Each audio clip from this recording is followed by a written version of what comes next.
Welcome to What in the Duck podcast. I'm your host, Oliver Peck. What in the Duck podcast is proud to be sponsored by Dream Machines of Texas, www.dreammachinesoftexas.com.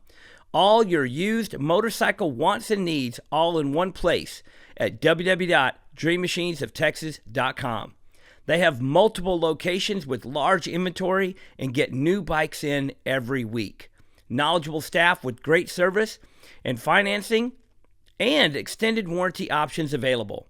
They also have a complete service garage, so every bike is gone through and brought up to speed before you hit the road. I have bought more than a few bikes from Dream Machines over the years, and I could not be more satisfied. I've also had friends from all over the country buy bikes from Dream Machines because they couldn't find a better deal anywhere. You can buy a bike and have it shipped to you anywhere in the U.S. Why buy a brand new bike with that brand new high price when you can get a like-new bike with that dream deal you've been looking for? Go to www.dreammachinesoftexas.com and get a bike and get your ass on the road. All right, we are rolling again. Here we are. Welcome to What in the Duck podcast. I'm your host, Oliver Peck, and today we have a guest named Nick Huff. Knives Made by Nick. If you don't know anything about custom-made knives, you can check them out at knivesmadebynick.com or find him on Instagram at knivesmadebynick. Nick is a wonderful, beautiful soul. He's got a golden voice, and he is here to share it with you today. We're just going to learn a little bit about Nick. It's going to be cool, and I hope you stick around for that episode. But first, as always, I am going to start off by answering some questions from the Gmail. That's right. Any questions you want me to answer, just go and send them on in to whatintheduckpodcast@gmail.com, and I will try to answer as many questions as I can. Anybody whose question get answered on the show will be receiving cool free shit from What in the Duck podcast. Shirts, stickers, good stuff from What in the Duck. Thank you for sending your questions in, as always. Also, don't forget to comment on the episode, like the episode, share the episode, and subscribe to the channel on YouTube or Spotify or wherever. Anybody that subscribes is automatically entered in our subscribers contest to win cool free shit from What in the Duck. You could win a tattoo for me. You could win merch packs. You can all kind of cool stuff we're giving away to all the subscribers. So don't forget to subscribe. First question for today from Flor Hernandez. Hello, my name is Flor. These are my questions. What has been your favorite state to visit and why? What has been your least favorite state and why? Well, I will say this to start off.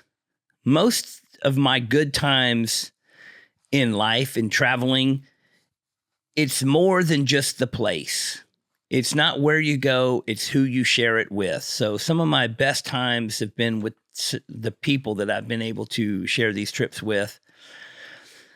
And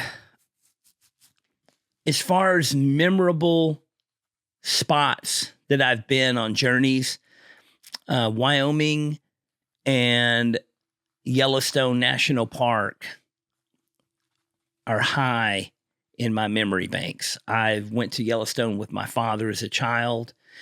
I went to Yellowstone with a bunch of buddies on a motorcycle trip. I went to Yellowstone with me and Audra on a motorcycle trip and camping. And it's just a beautiful area of the country to ride motorcycles in. And it's a beautiful thing to share with someone when you go through and you just, I've been there many times. I've been there with many different people, and it's like a new adventure every time because you're sharing it with a new person every time. And I do love nature. I do love riding motorcycles. I do love being out in the open, and it's just the big open sky of Wyoming and then riding into Yellowstone is just incredible. And that's probably, as far as just to single out a favorite place that I've traveled to, definitely high in the ranks. And if you've never been to Yellowstone, you're missing out. And I quite mean it very literally, because it is changing and deteriorating as we speak. These natural artifacts out there are withering away and drying up and ceasing to exist. And a lot of the really cool things that you see on the postcards of Yellowstone don't even exist anymore, because they have been contaminated by different sources and have changed. And it's like nature evolves. And so it there was, as old things are withering out, new things are blossoming. So it's a different adventure, different things to see every time you go, or years apart. And it's drastically different place the last time I went compared to the first time I went. First time I went being in the 80s. And last time I went being in the 2020. So, man, what a wonderful place. My least favorite state and why? Man, there's places I've been at the wrong time. I've been to Chicago, Illinois in the winter. And if you go there, and if you've only ever been to Chicago in the winter, it's like the worst place on earth. If you've only been to Minnesota in the winter, it's like hell frozen over. If you go to if you go to Minnesota in the summertime, it could be the most beautiful place in the world. So timing, it plays a large factor into some of my decisions on why I do or do not like a place. I will never go to Minnesota in the winter again. That is for sure. The first time I went to Minnesota in the winter, the second I got there, I was instantly angry at my friend that invited me to go there for even inviting me at that time. I'm like, why did you bring me here? Because I had been before and it was nice. And then I went in the winter and it was, I used the word unlivable, which I cannot believe people live there. I love Texas. I love the heat. I love the summer. And we get little bits of summer year round in Texas, which is what I like. Some people complain about the heat in the summer. I refrain from complaining about the heat because I embrace the heat, and I would much rather not be in the frozen tundra of the northern part of the country. So I don't know if I have like a least favorite state overall, just because everywhere I go for a reason. And everywhere I go with certain people. And so every state I've been to has been with someone special, whether it's a tattoo convention or business partners or family or friends or motorcycle trips or whatever. And I'm with the group of people that were there to enjoy a certain thing. And so I've had amazing trips in every state I've been to. And I have been to every state in the lower 48. I have ridden my motorcycle in every state in the lower 48. And I've had an incredible time in every single one of them. But like I said, there are a few that stand out that you want to go back to. And, places like Montana and Wyoming and just the big open mountainous area is just beautiful to go to. So I would go there many, many times. Not that I had a terrible time in Kansas, but I'm not hankering to go back. I will say that. So I guess that's it for that one. Next question from John Brute says, I hope you're doing well. Well, John Brute, I am doing well. It's a beautiful day here in sunny Dallas, Texas. I'm having a great time. Beautiful day. Nice made my Nick, brightened my day up. And he says, I have a multifaceted question for you. At 43 years old, is it too late to become a tattooer? If not, how would you recommend getting started, giving that age and starting from scratch? And would being a stroke survivor affect your answer? Well, John, I got good news for you and I got bad news for you. I'm going to answer the stroke survivor effect first. I mean, I guess that really would depend on what this stroke has done. But whatever this stroke is done to someone, it would possibly or possibly not create limitations. And creating limitations is not necessarily that bad of a thing. Because I think anything you do in life, whether it, artistic or not, there's already limitations that you have from the onset. Whether the limitations are how much time you have to dedicate to it or what your physical ability is. And there are ranges of acceptability of any kind of athletic or craft or art or skill or work that you can achieve to whatever you can do in the best of your limitations. So I would say having a realistic expectation of what your limitations are is a very smart evaluation for anyone to do entering into any new field whatsoever. If you don't have a realistic view of your limitations, then you're basically setting yourself up to fail no matter what, because not everyone can do the same thing everyone else can do, and you shouldn't be comparing yourself to everyone else. You should just be doing what you do out of the joy of doing it, especially when it's something artistic. Thing about tattooing is when you're doing your artistic creativity and experience and learning new things. Hold on. 1 second. When you're doing something like tattooing, it does come at the cost of someone else's skin. So you are subjecting someone else to your learning curve. You're subjecting someone else to your limitations. And therefore, when you fail as a tattooer, someone else is carrying that failure, most likely permanently, or they're covering it up, which the other thing about a cover-up is that the cover-up is compromised by what's underneath it. So they're, like I said about limitations, anytime you go in to do a cover-up, you have to operate that cover-up within the limitations of what can be done on top of the old tattoo. So depending on how much you care about how much you're desecrating other people or not is a factor as well. So regardless of having a stroke or not, I would say do a clear evaluation of your limitations of whatever it is. Now, the main question, at 43 years old, is it too late to become a tattooer? Is it too late to be the tattooer at the top of his game? Yes. Is it too late to do tattoos and enjoy tattooing? No.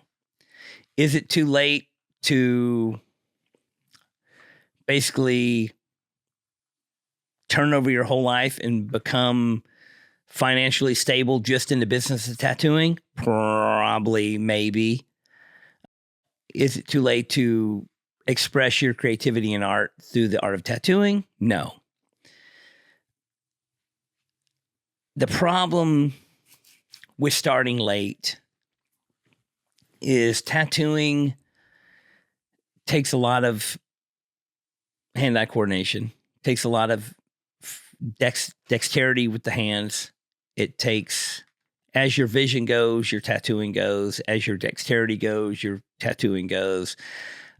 It does take a considerable amount of time and learning to become the best you can be. Nobody is the best tattooer that they can be in 1, 2, 3, 4, 5 years.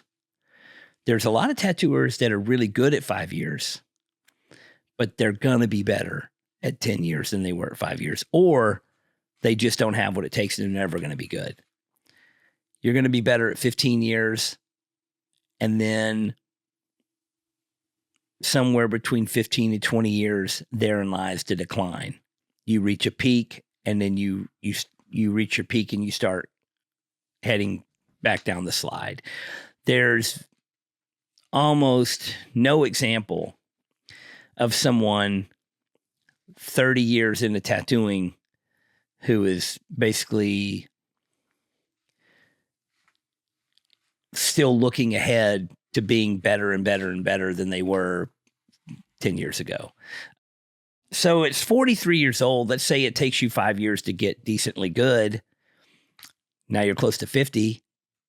Now you're close to the age where most people are declining and bordering not tattooing anymore. And then you've been tattooing 15 years. You're damn near 60. And not very many people are constantly tattooing enough to make a solid living. So if you're starting a new career at 43 and you have no means of other financial support and you have no means of retirement, then tattooing is going to be a detriment on your future if you're trying to make that your sole source of income. If income is not a concern and you have already got to the point at 43 years old where you're independently wealthy and can retire no problem, and you just want to tattoo for artistic expression and for fun and for enjoyment and for a hobby, then going back to my earlier statement, your learning curves are going to be worn by other people the rest of their lives. So what is it that you want out of tattooing? What is it that you expect you can give to tattooing? These are the things you need to consider and give a correct evaluation on what you think tattooing can bring to you and what benefits, either you or tattooing one or the other. It's definitely a hard thing to do as an older person. A lot of times learning to tattoo takes years of working underneath someone. And at 43 years old, the facts are it's hard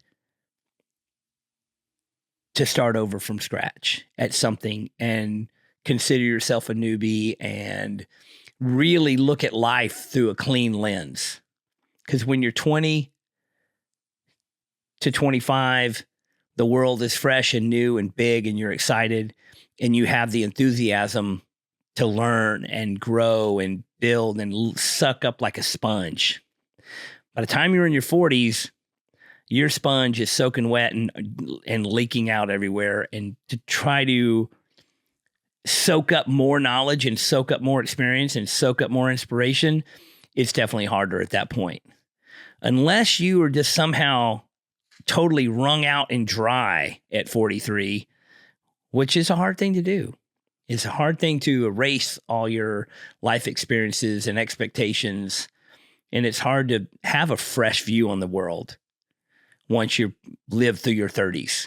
I mean, every year you get tainted more and more and more. And it's hard to be that young, inspired, new kid that's going to flourish. And you see a lot of young tattooers, they start tattooing and within a few years they are just jamming.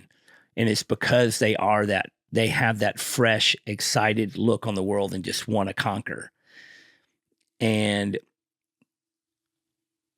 tattooing is one of those things where if you just want to try it or just want to do it because you're artistic and you think that it'd be a cool hobby or whatever, it's a tough sale for me to sign off on that. It's a tough sale for me to sign off on somebody that wants to just mark up a bunch of other people just out of their own curiosity, as opposed to wanting to really try to build an artistic career in life. So I don't know. It's a hard, I will say my very first instinctual answer is yes, it's too late. But that all depends on your expectations and what you consider your own limitations to be. If you just want to tattoo your friends and your friends want to get a tattoo from you and it's going to be fun, then that is awesome, because I love shitty tattoos. I have let literally hundreds, I'm talking over 100 of my non-artistically talented, non-tattooer, mostly drunk friends tattoo on my body. And those are my favorite tattoos. I mean, I have some great tattoos from great tattooers and great artists, and I love those too. But there's something about just, the mark. You're wearing that mark forever, and it's more of a personal thing more than a care about the art. I love tattooing for many facets of tattooing. So maybe you just try that. Maybe it works out. Maybe it doesn't. Maybe you do it and try it and glad that you tried it. Maybe you're the one in a million that kicks it off and does a great job. But it is not something to be taken lightly. You shouldn't just start tattooing out of curiosity or a whim that you just think it would be cool. And you shouldn't just start tattooing on people without them having correct expectations about what kind of tattoo they're going to get. One of the things you do when you're learning in a tattoo shop and you're the new tattooer for the first couple of years, the customers that you tattoo all are made aware that you are learning. They're all made aware that they are not guaranteeing this tattoo to be perfect or great. They're basically, you're getting a deal, or you get tattooing your friends, or you're learning. So I know a lot of places don't do it like that. I know there's a lot of 1-year tattooers that are just sitting in the shop, and the unsuspecting customer comes in and thinks that it's a tattooer and they're getting a tattoo. And then they end up with a tattoo that's subpar. And they're like, well, I don't know what happened. It just doesn't work out. I'm like, yeah, the guy's been tattooing 6 months. You shouldn't have gotten a tattoo from this person without that person letting you know that they were learning. But I can't even say most. I say a proper, respectable shop would not do such a thing. But I would say that is not most. That is the minority. The most tattoo shops out there that exist are just, and I kind of pause thinking about this, but it is true. Most tattoo shops, the majority of tattoo shops, are pumping out subpar work. And if at 43 years old, do you want to be a part of that? Or not? Also, trying to find someone that's willing to dedicate the time it takes to teach someone to tattoo, because it definitely takes someone to teach you things, and there's a lot of things to learn. It's not just a 2-day crash course and then you're tattooing. It takes a long time to learn a tattoo, and to find somebody that's going to put in that effort and dedicate that much into teaching someone who's already past that time is going to be a hard sell too. But John, I wish you the best.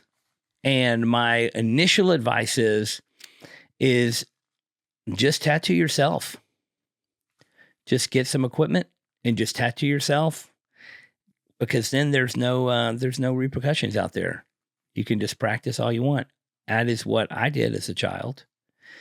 I will also say the shitty tattoos I did on myself as a kid are also some of my favorite tattoos. So, yeah, go to town. At 43-year-olds, you probably have some kids. You can tattoo them. That would be great. But most likely, you have some friends that will let you tattoo on them. And if you fuck it up too bad, they won't let you do it anymore. And then you'll know your answer. But either way, definitely tattoo yourself, just so at least you can say you did it. I have a lot of people come in all the time. They're like, show me a tattoo that's really terrible. And they're like, what do you think of this? I'm like, man, that's terrible. And they're like, oh, I did it myself. And I was like, I love it. Like if somebody else did that, then fuck those people. They fucked you up. But you did it yourself. You got to love it. My other favorite thing to say to people is when they come in and they have a tattoo and they show it to me and I'm like, ooh, that's terrible. And like, oh, my friend did it. I'm like, that is not a friend. No friend would have done that to you. But there you go. All right, one more quick question. Laura Morgan says, if you could get one more tattoo in your life, what would it be and who would you have do it? My first instinctual answer to say to this is I've done getting tattooed. My body is full and I'm glad because tattoos hurt and it was very hard to finish the bodysuit. So I'm very happy to be finished. And the idea of getting another large tattoo is like, I did enjoy it when I was doing it. I was very young and excited for most of my big tattoos. And man, so the torture was to reach a goal. Now that I've reached that goal, my pain tolerance is gone. And I get tiny little tats scribbled on my arm from my non-artistic, usually drunk friends. And even the 30-second tat hurts. So the idea of getting another tattoo is not really something that I think about. I don't like see a new tat or something or see a new artist and see a new thing. Like, oh man, I wish I had an empty spot because I'm so glad that I don't have an empty spot. Now, to try to think about it in another frame is like if I could go back and get something else instead of what I do got, I don't really regret any of the tattoos I have now. So I can't really think of that. I can't really think of from that frame of mind either. But I will get some more tiny little scribble tats. On this arm is what I call my party arm. And I have a lot of my favorite band members, a lot of my favorite friends, a lot of my coworkers, a lot of tattooers from all over. I get these little, mostly initials from people, sometimes a little word, sometimes a little initial from the shop or wherever I'm guest spotting. And, that's enough for me for now. But again, I'm very glad that I'm finished. And I recommend to anyone out there, I always say this, if you're young and you're getting tattooed and you want to get a complete bodysuit, I got some advice from an old man when I was young and getting tattooed. He said, if you want to finish your bodysuit, you better get it done before you're 40. And that was the best advice I ever got because when I started getting close to 40, I got to the point where it was really hard to keep getting tattooed, especially if you have big spots left. I have dozens and dozens and dozens of friends who don't have their finished back pieces, Ross Nagel, Greg Christian, that don't have their back pieces finished. They're 50 now, and they're probably never going to finish it because they're fucking old and it fucking hurts. In the case of Ross Nagel, he's just a little bitch. We've been working on it. We've started his back piece like over 10 years ago. And he has weaseled his way out of getting it worked on many, many times. So ask around. Look at the old guys that have tats. Look at the old guys that have full body suits and ask them, when they got it done. Look at the old guys that have unfinished ribs and chest and back pieces and bellies and inner thighs and butt cheeks. Ask all those people, like, how long has it been since they got tattooed? They're probably never going to finish it. I think this is completely unrelated to the question you asked, but we did spin down this road and that's where we are. So this is just general advice to anybody out there. If you think you want to get a full body suit, then do not delay. And that's going to be it for the questions. I hope you guys stick around, enjoy the episode with Knives by Nick. And send me any more questions you have to whatintheduckpodcast@gmail.com. Don't forget to like, subscribe, comment. And we also have some episodes coming up where I respond to the comments, commenting on comments. So if you comment on this episode, I could also retort to said comment. Any questions I ask or comments I comment on, you will be receiving some cool free shit.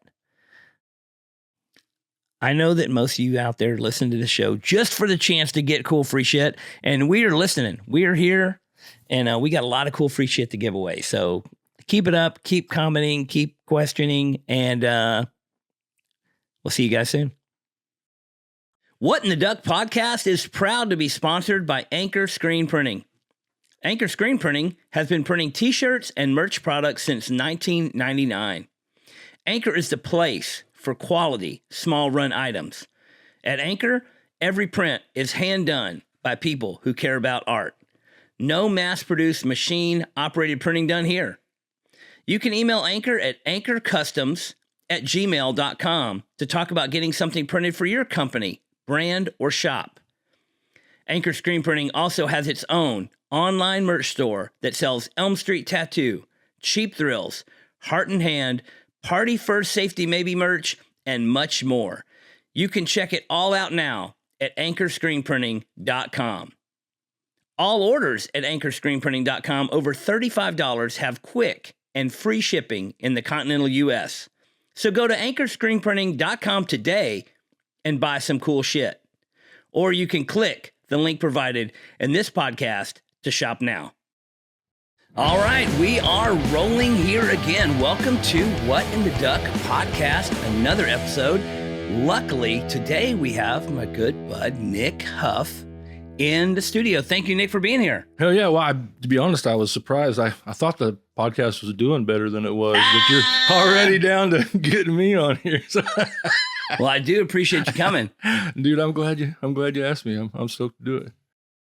I want to say thank you, first of all, for all the, I feel like almost every episode I post, you like repost something of it and reshare it and comment on it. I listen to them. I dig them. Well, I appreciate it. I appreciate it. You know, it's cool when, you know, you get a lot of comments and stuff from, and emails and stuff from people that listen to the show, but when your friends listen to it and give you heads up on it, it's very much appreciated. Right on. Heck yeah. So thank you for that. Well, man, so Nick Huff, I'm only assuming your name is Nicholas. It is. Yep. Nicholas, what's the full name? Nicholas Earl. Ooh, Earl. Yeah, How did you not end up going by Earl? I mean, you. I don't even know. I was Nicky when I was little. Mom called me Nicky, you know. Nicky E. Yeah. No, my granddad, great-granddad, granddad, dad, me, and my oldest boy, Heinz, are all Earls. Yeah, not Earls, not like, you know. That's a great name, though. Not any kind of. That's a great name. Yeah, you don't have many Earls. You don't have many Earls these days. My granddad had a good friend named Earl, and he was like just exactly what you think and you know, a man born in the teens would be, you know. I just reconnected with a cat that I went to high school with, a guy named Earl Vincent. And I think like the first time I ever got in like trouble was Earl and I threw a Molotov cocktail out of a car and got caught and got a terrorism charge in like 1980. Yeah, but you do that now and it's like real business, dude. No kidding. Oh, man. So Nick Huff makes knives by Nick. Knives made by Nick. Yeah, KHK, Nick Huff Knives. And so, I mean, you also do a lot of motorcycle stuff. You do a lot of, you have a pretty heavy presence on the internet too. You do a lot of videos. You do a lot of talking. You have that golden voice for radio. I have the face for radio too. So luckily, well, we're on camera now, so shit, we got the face to go along with it. Right. So I got a million questions because there's a lot of stuff about you that I don't know, and we just want to learn everything we can. Right. You grew up in the somewhere in the Fort Worth area, correct? No, I grew up I was born in Kentucky. Oh, see, there you go. Earl from Kentucky. And I was like 100 miles from where Jim Bowie was born. But yeah, I grew up in Iowa. My dad was in the service, so I was born in Ireland Army Hospital in Fort Knox, Kentucky, and then, grew up in Iowa. Mom was from Missouri. Dad was from, Iowa, and yeah, Midwest boy, cornfields and raising hell. What? So when did you make it to the? 1992, I came to Texas. Oh, 92. Yeah, What brought you to yeah. Texas in 92? Oh, this is Steve loves this story. And I've told it a bunch. I told the wife, I was like, that's my beautiful wife, Shelly. Wonderful woman. Yes, of course. And I don't say that about all my friends' wives either. I definitely do not say that about all my friends' wives. But your wife is a wonderful woman.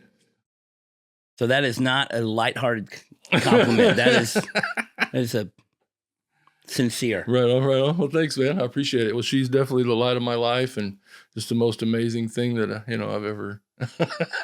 You're a lucky man. I am a blessed and lucky man for sure. Oh yeah. How did I get to Texas? So, 1992.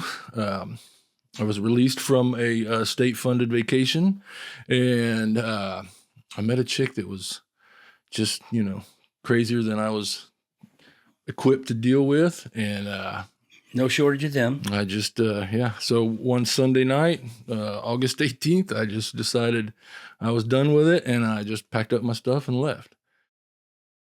Back then, I know this is years ago, obviously 32 years ago.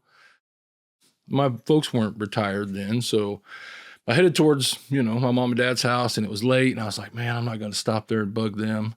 So I just kept going. I drove west across Highway 2 across Iowa. Just no idea where I was going. Just driving, and I got the Interstate 35, which is clear on, on the other side of Iowa from where I was, Fort Madison, Iowa. And turned right and went south. I turned left and went south. Turned left and went south. Well, I knew it would be, I was like, well, if I go north, it'll be cooler, in the winters. I was done with wintertime anyway. And yep, I turned south, and, it was like Nebraska, no. Kansas, no. Keep going. Oklahoma, Keep no. going. And it's crazy because, I got to Texas, and I just, somehow I hit Denton, and I split and went, Fort Worth instead of Dallas. And I exited Northside Drive, and could see downtown, and I was like, oh, this is really neat, And I crossed the river, and as I crossed Main Street, I was like, I don't think this is my neighborhood. So I turned around and somehow ended up in Euless on Main Street and 183 in Euless. Stayed at Motel 6 that night, and I got a job moving furniture the next day for an apartment movers, and literally started that day, got paid that day. And, Some people may not know that, but if you're willing to work, you can get a job pretty quick. Oh, yeah. Yeah, I got a weekly room at the I don't know if you remember the Jolly Roger. Oh, yeah. And it had the pirate ship sign, right? I stayed at the Jolly Roger for, a few weeks, got a weekly room, and eventually got a job at Jiffy Lube and an apartment, and I've been here ever since. So, and so what other jobs have you had in this string? From Jiffy Lube, you went to where? From Jiffy Lube, I went to. Actually, I worked at 7-Eleven for a while. I still actually have a 7-Eleven name badge with my name on it. But what's funny is I met my amazing and beautiful wife, Shelly. At 7-Eleven. At 7-Eleven. Sharing nachos. And she just came in one night, and that was like 25 years ago. Yeah, she just came in one night. I was working overnight, and she came in and some friends, and I just saw her, and I was like, man, that chick's cute. And then she came in a couple more times, and we just kind of talked, but, over the counter. 7-Eleven is one of those places that if you go to a 7-Eleven, you probably go there more than once. Oh, yeah. Like she lived right across the street. Yeah, your local 7-Eleven. Like when growing up my whole life, there was a few 7-Elevens that were like my 7-Eleven for that period of my life. You go in there every couple of days, so you get to know the people that work there. Oh, yeah. Well, a funny story, I worked at... And she was willing to date the guy that worked at 7-Eleven. What's funny is I went up there... She saw something special. I went up there on my day off to go hang out with a dude that I knew up there, a buddy of mine, hoping she would come in. I was going to give her my phone number. Remember when we didn't have, cell phones, and, I didn't have a pager for a long time, so everybody was getting cell phones when I got my first pager, so, yeah. Man, working at the 7-Eleven. Yep. I was going to say, there used to be a 7-Eleven, or there used to be a street, and it's gone, and 7-Eleven's gone. Peach Street Oh. in Arlington. Mm-hmm. There was a 7-Eleven right there, and Dimebag Darrell used to come in all the time and say howdy. You know, Hey, when he was in everybody there. goes to Oh 7-Eleven. yeah. But that one's gone now. The stadium's there. They tore all that down, and that whole street's gone. All those apartments are gone. The 7-Eleven's gone. So. And now there's this huge, like miles of parking lot. Oh yeah. Yep. So you met at 7-Eleven. Yep. That's it. And then what? And then what? You didn't. Obviously, you left 7-Eleven. Yeah. What did I do after that? Well, I did start tattooing eventually after working at 7-Eleven. Her and I dated, and we got tattoos for our anniversary the first year. And then, Michael, what was his name? Mike T. Went and got tattoos from, I don't even remember who did the tattoo. But then I saw Mike T like the next day and he's like, you were in there getting tattooed. He's like, why don't you tattoo? I was like, I don't know. I never even thought about it. And literally that put it in my head. I was like, okay, So I sought out a shop to apprentice in and do all that stuff. And tattooed for 20 years. At what point in that process did you get into playing music? Well, I played music before I even moved down here. I've played guitar since I was like 14. And, when I moved down here, I literally had clothes and guitars and guitar amps. And, I started a bunch of bands. I made a couple runs at, trying to, do the music thing and trying to make it a living. Yeah. Well, trying to like hit it big. We put out, it's funny because you were talking about my presence online. That stems from, you remember when you started a business and you had to get a Yellow Pages ad. Oh, yeah. And you had to advertise. Oh, yeah. And you had to, you had to do that stuff, Nowadays, social media makes that so easy. So it's easy for me to like put in the work to, want to get something done. So, yeah. So growing, those years, the 90s and in that area where you're at, like, me and some of the same people, Ray Liberio and stuff like that. Yep. And you were in bands with him. And I'm in a band with Ray right now. Yeah. Man, I've known that guy since we were like kids. He is a. Well, what's funny is we met in like 95. I don't doubt it. Yeah. And not that we like met, but I came into the tattoo shop with, we've talked about this before. I came in with Donnie a couple times and with Kovac. Oh, yeah. When they'd have a show and they'd show up like early and they'd be running, let's go hit Oliver up. And they'd run in with like $40 and be like, just do something on me. Just do anything you want. Oh, yeah. Yeah. Oh, yeah. So. I still talk to Kovac. Yeah. He's doing good. Yeah. He's got kids that are old enough to get tattooed now, which is crazy to me. Yep. I'm tattooing. He does jiu-jitsu or something. Yeah. He's into that. And he's healthy as shit. Oh, dude, tattooing kids that have known their parents since before they were born I tattooed on my son. Makes me feel like old. Like a couple months ago, he turned 18, and that was definitely wild. And I made him wait till he was 18. Like that's just the way I always did it. And I was like, you gotta wait. So for tattooing, you tattooed for a long time.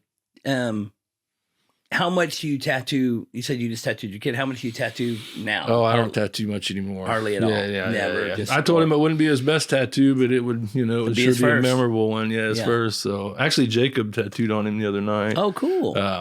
Just something little, but I don't tattoo enough anymore. I hadn't done one in almost 3 years, and then I was shaky but you're ready to do it. You have the stuff. You have the stuff. I got some stuff. You get the stuff. Kickstart Mike wants a tattoo from me, and Al and I were going to trade tattoos, and so I told Kickstart Mike he's going to have to trade. He'll have to do one on me too. I just want a tiny little KHK somewhere on here. Heck yeah. So now is your only employment making knives? And how long have you been doing that? 10 years, last month, October. Yeah. So at what point, this is the thing, a lot of people have a skill or they learn something new or they get a hobby or they start doing something, they start making side money with it. And then there's always this build up to shifting gears and that being your main drive, right. So, how long did you make knives just on the side? Well, and had another job and right. Yeah, I was still tattooing, Like, I mean, so I started making knives just because. So I had Terry make me a knife, and You said, this sucks. I can do better than this. no way, dude. I was literally struck. I was struck. Like it just. Oh yeah. You know, I was like, I got to learn how to do this. And This we're is talking the most about Terry amazing- Shanks. Terry Shanks. Just so everybody out there knows, he makes really nice knives. He makes amazing knives. And you know, Terry gave me Jolene, right? I did him. Yeah. So, but yeah, he made me a couple of knives, and like literally I was struck. I was like, I got to figure this out. But I just wanted to make knives for myself. But I made a few, and I loved it so much that I was like, I want to make more, but I couldn't just keep making them and making them for myself. So, you know, I started selling some, but yeah, I've tattooed and did that on the side for, 2 or 3 years. And then I quit tattooing, and the knives weren't enough yet. So I went back to tattooing like 3 days a week. And I would say at that point I was like, yeah, I'm tattooing 3 days a week and making knives the other 7 days of the week. Yeah. And just hustling. And then, eventually I got to the point where I was so busy that I was getting ready to go to Sturgis with Dan, and my manager was like, well, you got to find somebody to cover your shift. And I was like, well, technically you're going to have to find somebody to cover my shift because I'm going regardless. And he was like, seems like a good time to just write you off the schedule since you're going to be gone. I got to find somebody to cover you. So yeah, it was like, yeah, I think I'm done. So. Well, there's quite a few people making knives, custom made knives around the country. A lot of people making cool stuff. And it's getting to this point where a lot of people, are getting customized made for occasions. Oh yeah. And people are getting, people collect them. Oh yeah. And a lot of people carry a knife with them daily, and it's pretty common, especially in the people that I know. Like you got a knife on you, you know what I mean? Right. And it always strikes me strange. On me. It always strikes me. It's odd when somebody doesn't have a knife for some reason in my head. Like I carry this Swiss Army knife, and it's just like my dad gave me one in high school, and I've been carrying a Swiss Army knife in my pocket my whole life. Right. And it's small, but it has all the shit you need. It does what you need. But and then if you're on a trip on a motorcycle, you take like a bigger knife, put it in the saddlebag or whatever. But I have quite a few, handmade knives that are they're like collector pieces, you know what I mean? Oh, you want to, you see some cool ones and you're at shows and people are selling them, and it's like so many people are doing so many different cool things, and everybody's kind of like getting inspired by other people and doing different stuff. But it's kind of a niche market. There's not, there is a lot of people doing it, but there's not like. When I started making knives, I had no idea how many, I knew Terry made knives. I knew there were like companies that made knives, but I had no idea. And I started making knives. A funny story. I started making knives, and suddenly there's a TV show about it. Yeah. And that happened to me one other time where I started tattooing. And then, there was a TV show about it. Can you imagine that?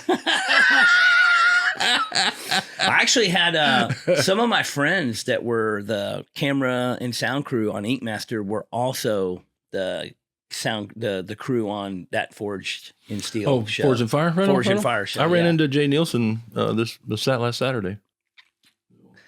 And so it's kind of a making, I know a lot of people that make tattoo machines too. Oh, right. Yeah, and it's, some people just prefab a frame, but there's a lot of people out there that are making steel frames and brass frames, and they're doing a lot of like metal work with it. Yep. And most of the machines I use are people that hand make the frames. Right. It just to me, it's just more of a craft. Right. Well, it's got more heart to it. Yeah, I think it does. Yeah, for sure. And what a lot of people, most of the machines that I use on a regular basis were made by people who really understand tattoo machines, and they know how I tattoo, and they're made as such. They're made for you. Yeah, like I want this to do this, and they make it. Yep. Instead of just buying a machine and trying to tune it or whatever. Right. So, and that's just how I do it. And I feel like there's not a bunch of working parts on a knife, but you can still custom make a knife to fit what you want. Right. You can. Some people want to carry a big ass knife. Some people want a small knife, but you can.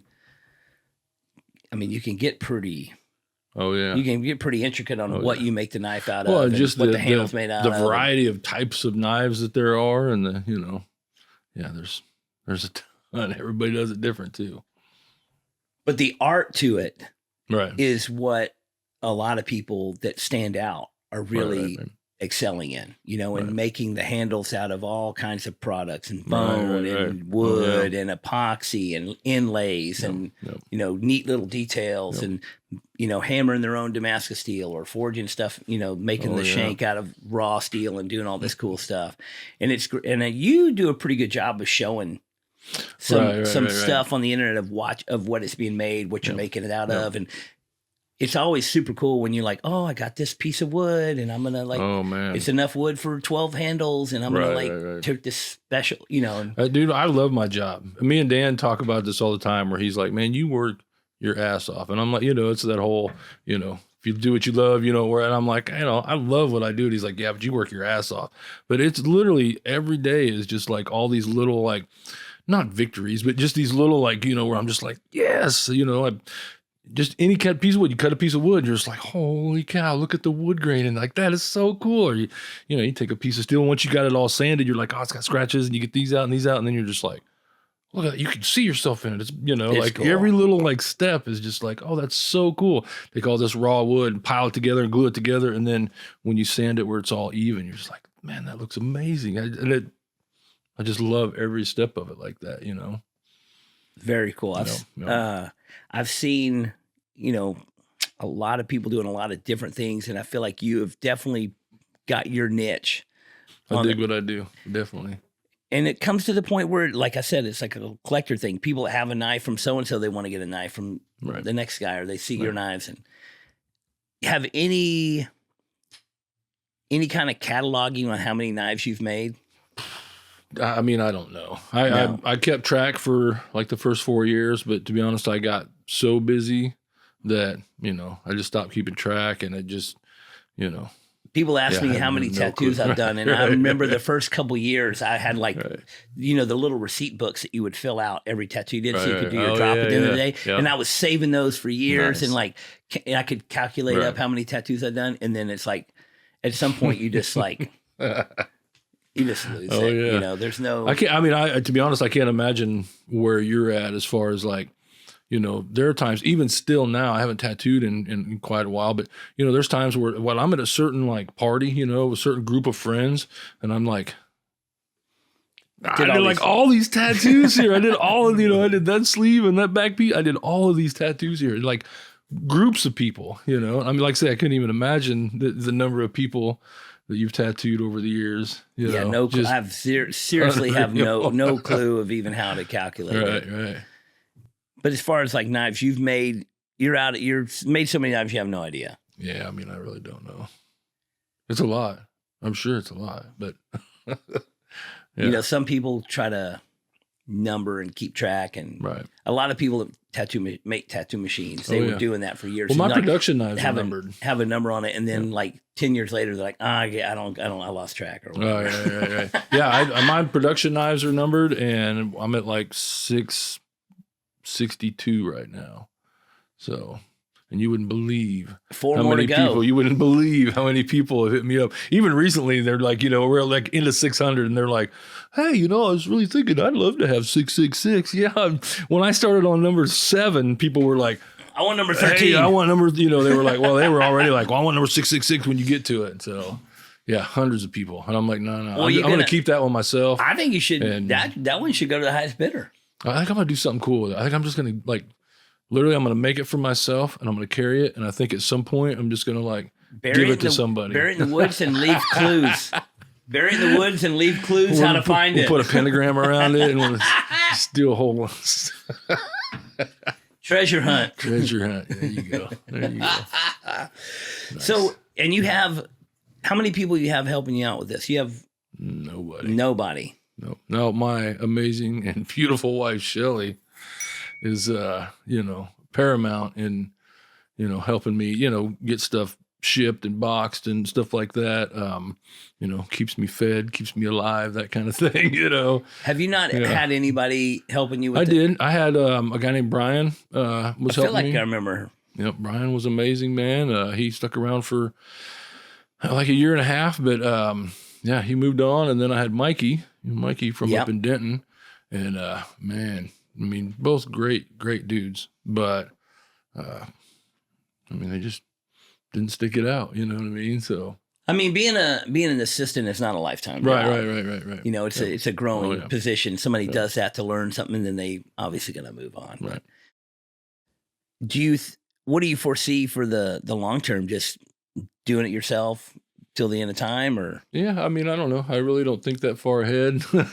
You know, I kind of cheers to that. I kind of live for today, and you know, just enjoy. Yeah. People ask me questions about my future plans. I'm like, I just don't know how to answer that. All right. Well, you know, it's one of the things that, you know, I spent a lot of time for over the years in my head, just like, you know, not doing what I wanted to do, not doing what I needed to do. And to be honest, Dan was kind of helpful and, you know, helping me see the perspective and, you know, kind of get past that and just start learning to enjoy life. And you know what I mean? And just having a good time with it. And that's kind of what I've been focused on. So. Yeah. Talking about Danger Dan. Danger Dan is he's a motivational character. Right. Oh yeah. He's an inspirational character. I call him the Magic Man. I mean, I've said this to him and many times that he kind of prodded me to get this podcast off the ground. And he's and he's, you know, he's just, he does a lot of things and he keeps it going and you know, it's positivity and I feel like he does a lot of things for a lot of people to like, just kind of like, what you're doing is great. Keep going, you know, like just.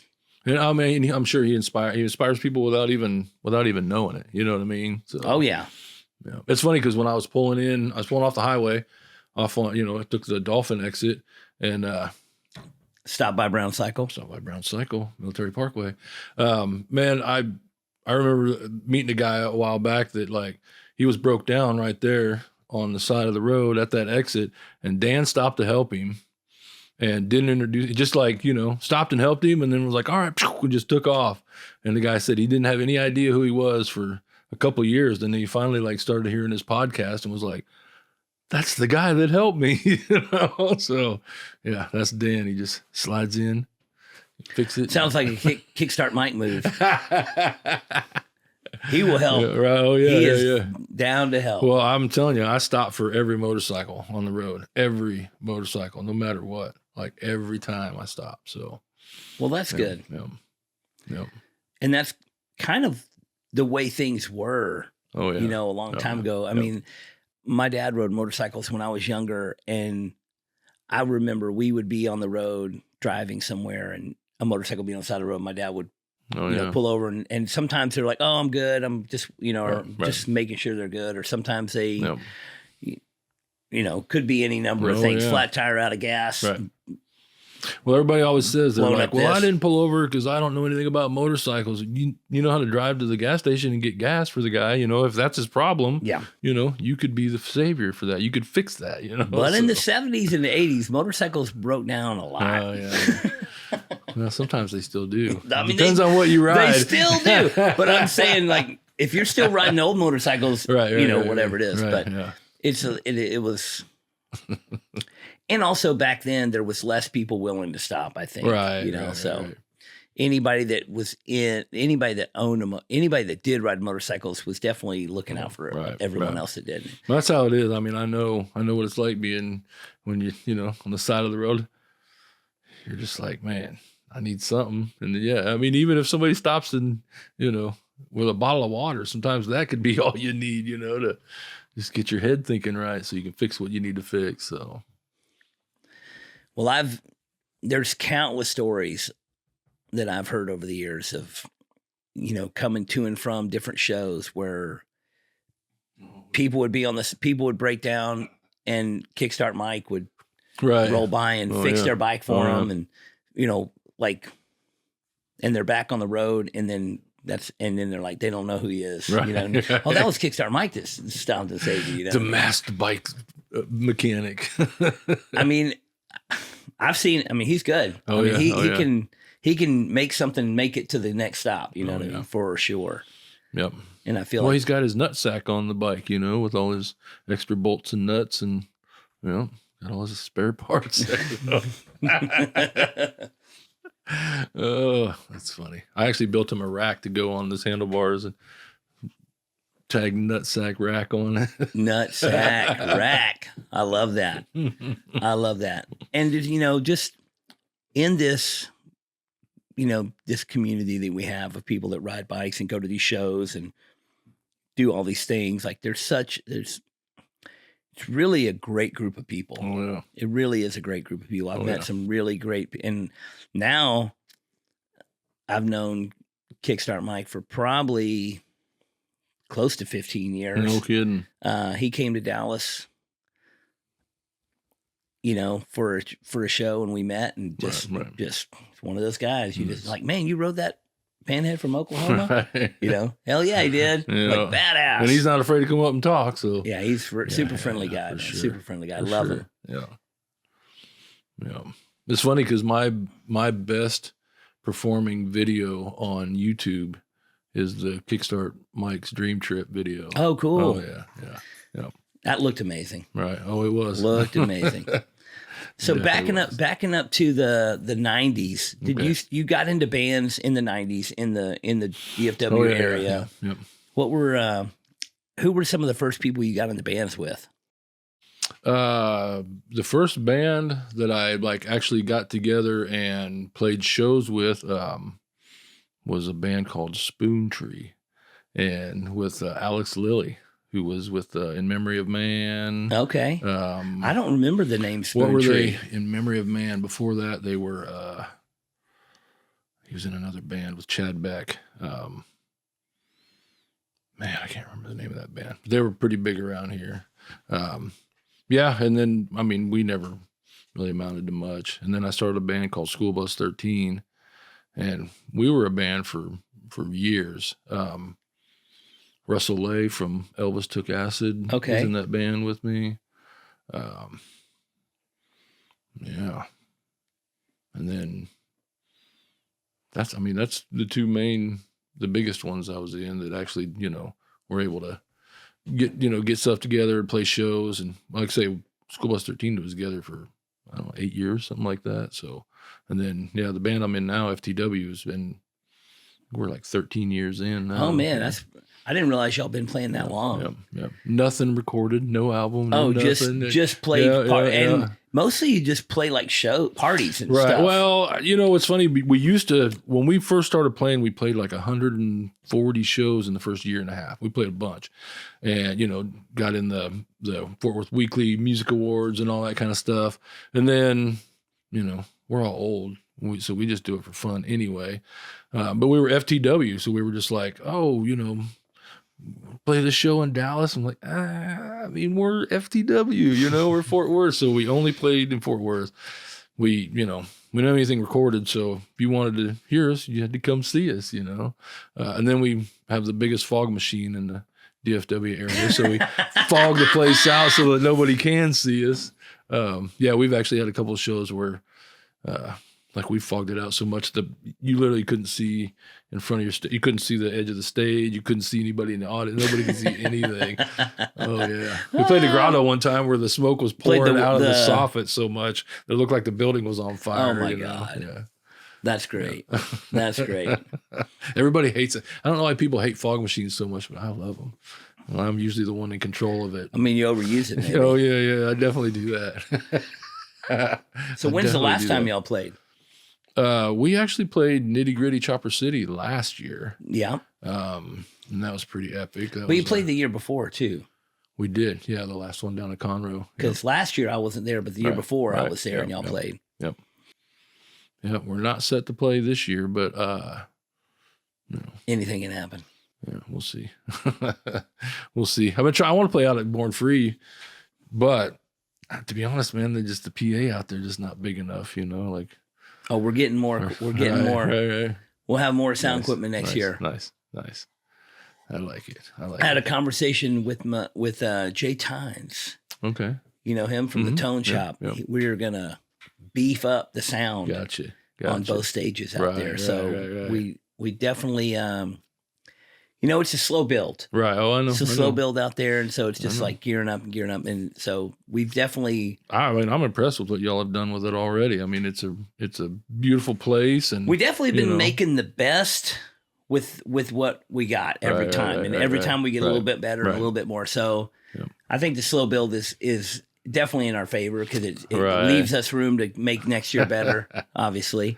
But yeah, we definitely have it on our list, more sound equipment, so we can really. Gotcha.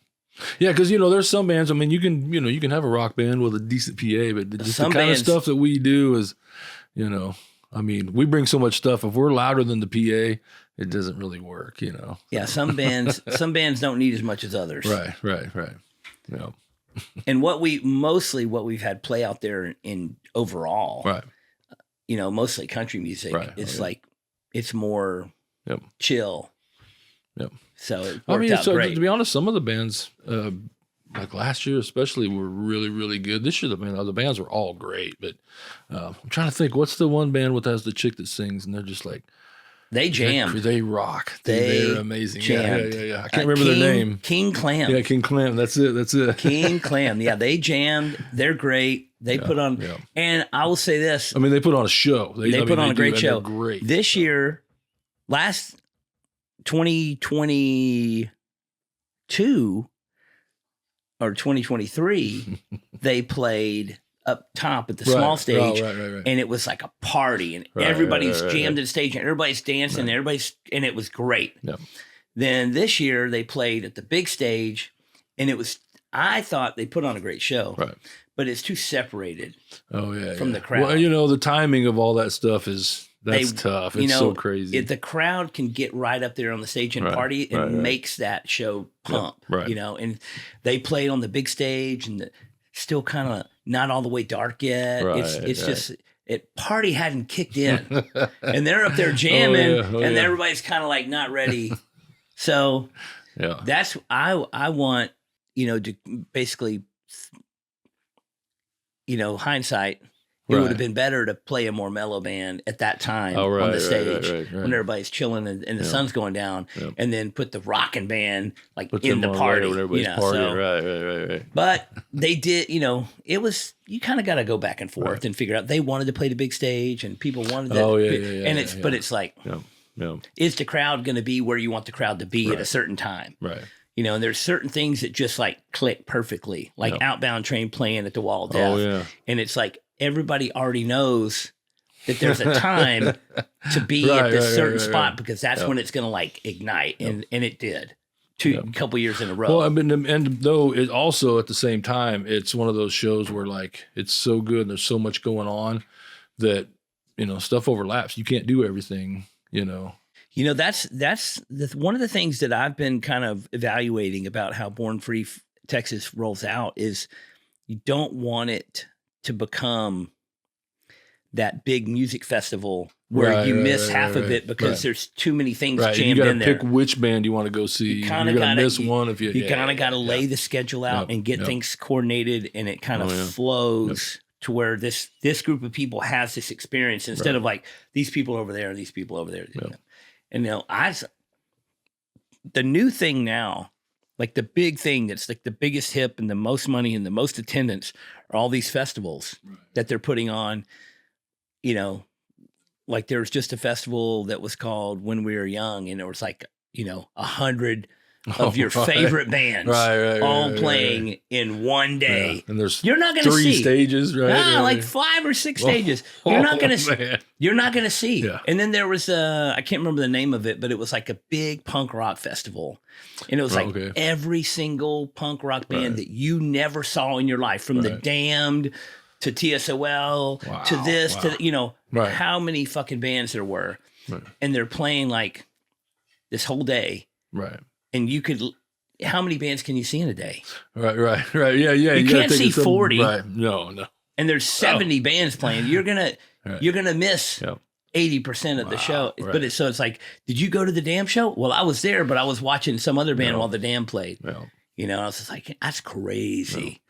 Well, I do the Tennessee Motorcycle Music Revival every year, and that's an amazing show. It's so beautiful. It looks the best. It is. It really is. But it's one of those where there's so much going on that you can't do it all. You Yeah. know, like you just absolutely can't do it all. There's the wall of death, and, you know, like last year Dan had his party at the creek, and there's racing on the track, and there's, you know, test rides, and there's stuff in the woods, and, you know, just, yeah, you can't do everything. It looks, and everybody I talk to that goes says it's incredible. It looks amazing. That same weekend is the tattoo festival that we put on in Dallas, and it's the same weekend every year, and we just can't. Right. I would love to go to that show, but you know, you can't do everything. All right. Yep. And that's the other thing. It's I know that. in the vein of you can't do everything. Nowadays, there's an event every weekend. You know, so when you commit to going to Party at the Pen, you're going to miss something else. And when you commit to going to Davenport Swap Meet, you're going to miss something else. You know, it's like all Run to these things. Raton and Full Tilt Boogie are like the same weekend almost every year. You can't do it all. Yeah. You can't do it all. Yep. And with a lot of people doing these events, you know, the big events that people travel to go to, you got to pick which one you're going to try. So a lot of people go to the one that's the closest to them or whatever the case is. And with tattoo conventions, it's the same. There's literally a tattoo convention like every weekend, No kidding. somewhere in the country or somewhere in the world. And it's putting on a tattoo event. It's like hard to not have it the same weekend as somebody else's. Right. So I've had back and forth with my buddy Britty in Sacramento. His show is the same weekend as my show, and I'm like, "Hey, look, you're in Sacramento, we're in Dallas. We're our target audience. You know, very few people. There might be some overlap, but not much. It's okay. Y'all can be the same weekend as us over there. Now, if they were in Fort Worth the same weekend, that would be a fucking bummer. You know what I mean? But not, you know. Everybody in Northern California can all go to that show, and everybody in Texas, Oklahoma can go to this show, and it's going to be totally fine. My wife and I, my beautiful wife, Shelly, she always, her and I sit down and lay out my schedule, usually at the end of 1 year into the next year. Yeah, I just and I do that, or I write down like every one of the chopper shows that I want to go to, and there's just so much of it that overlaps that, you know. And it's just a matter of figuring out which one we're going to do. And, you know, well, this one's clear on the other side of the country from, you know, that next weekend. Like that's difficult. And I think Mama tried. And then like the next weekend we had the Daytona, you know, that kind of thing. So that's a far apart distance. Yeah.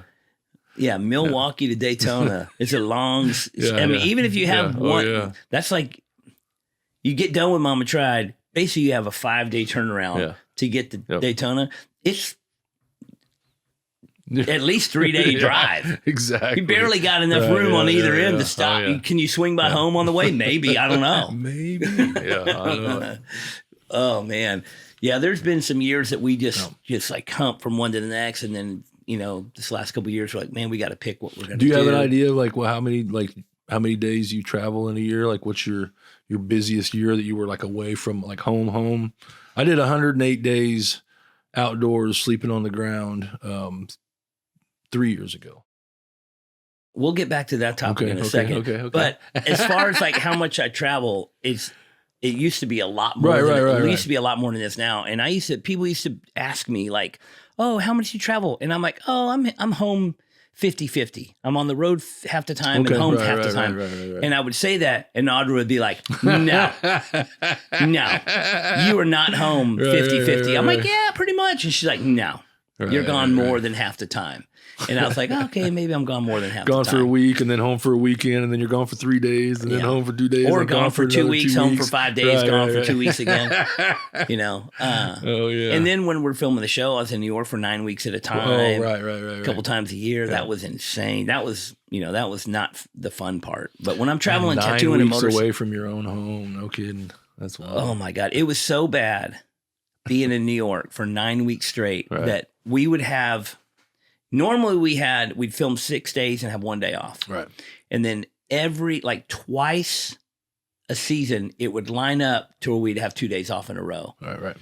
Anytime we had 2 days off in a row, I'm on a plane home. Right.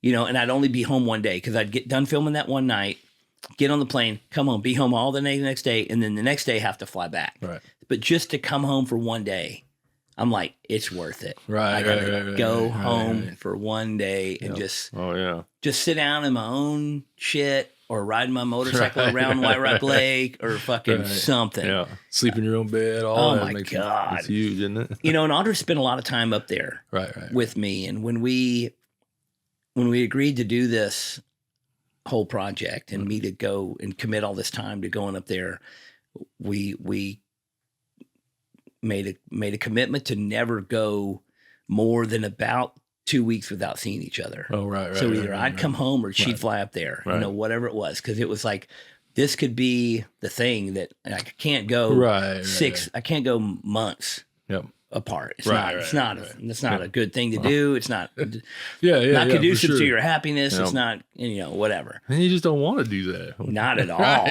Not at all. And if you do want to do that, maybe something ain't right. Right. Exactly.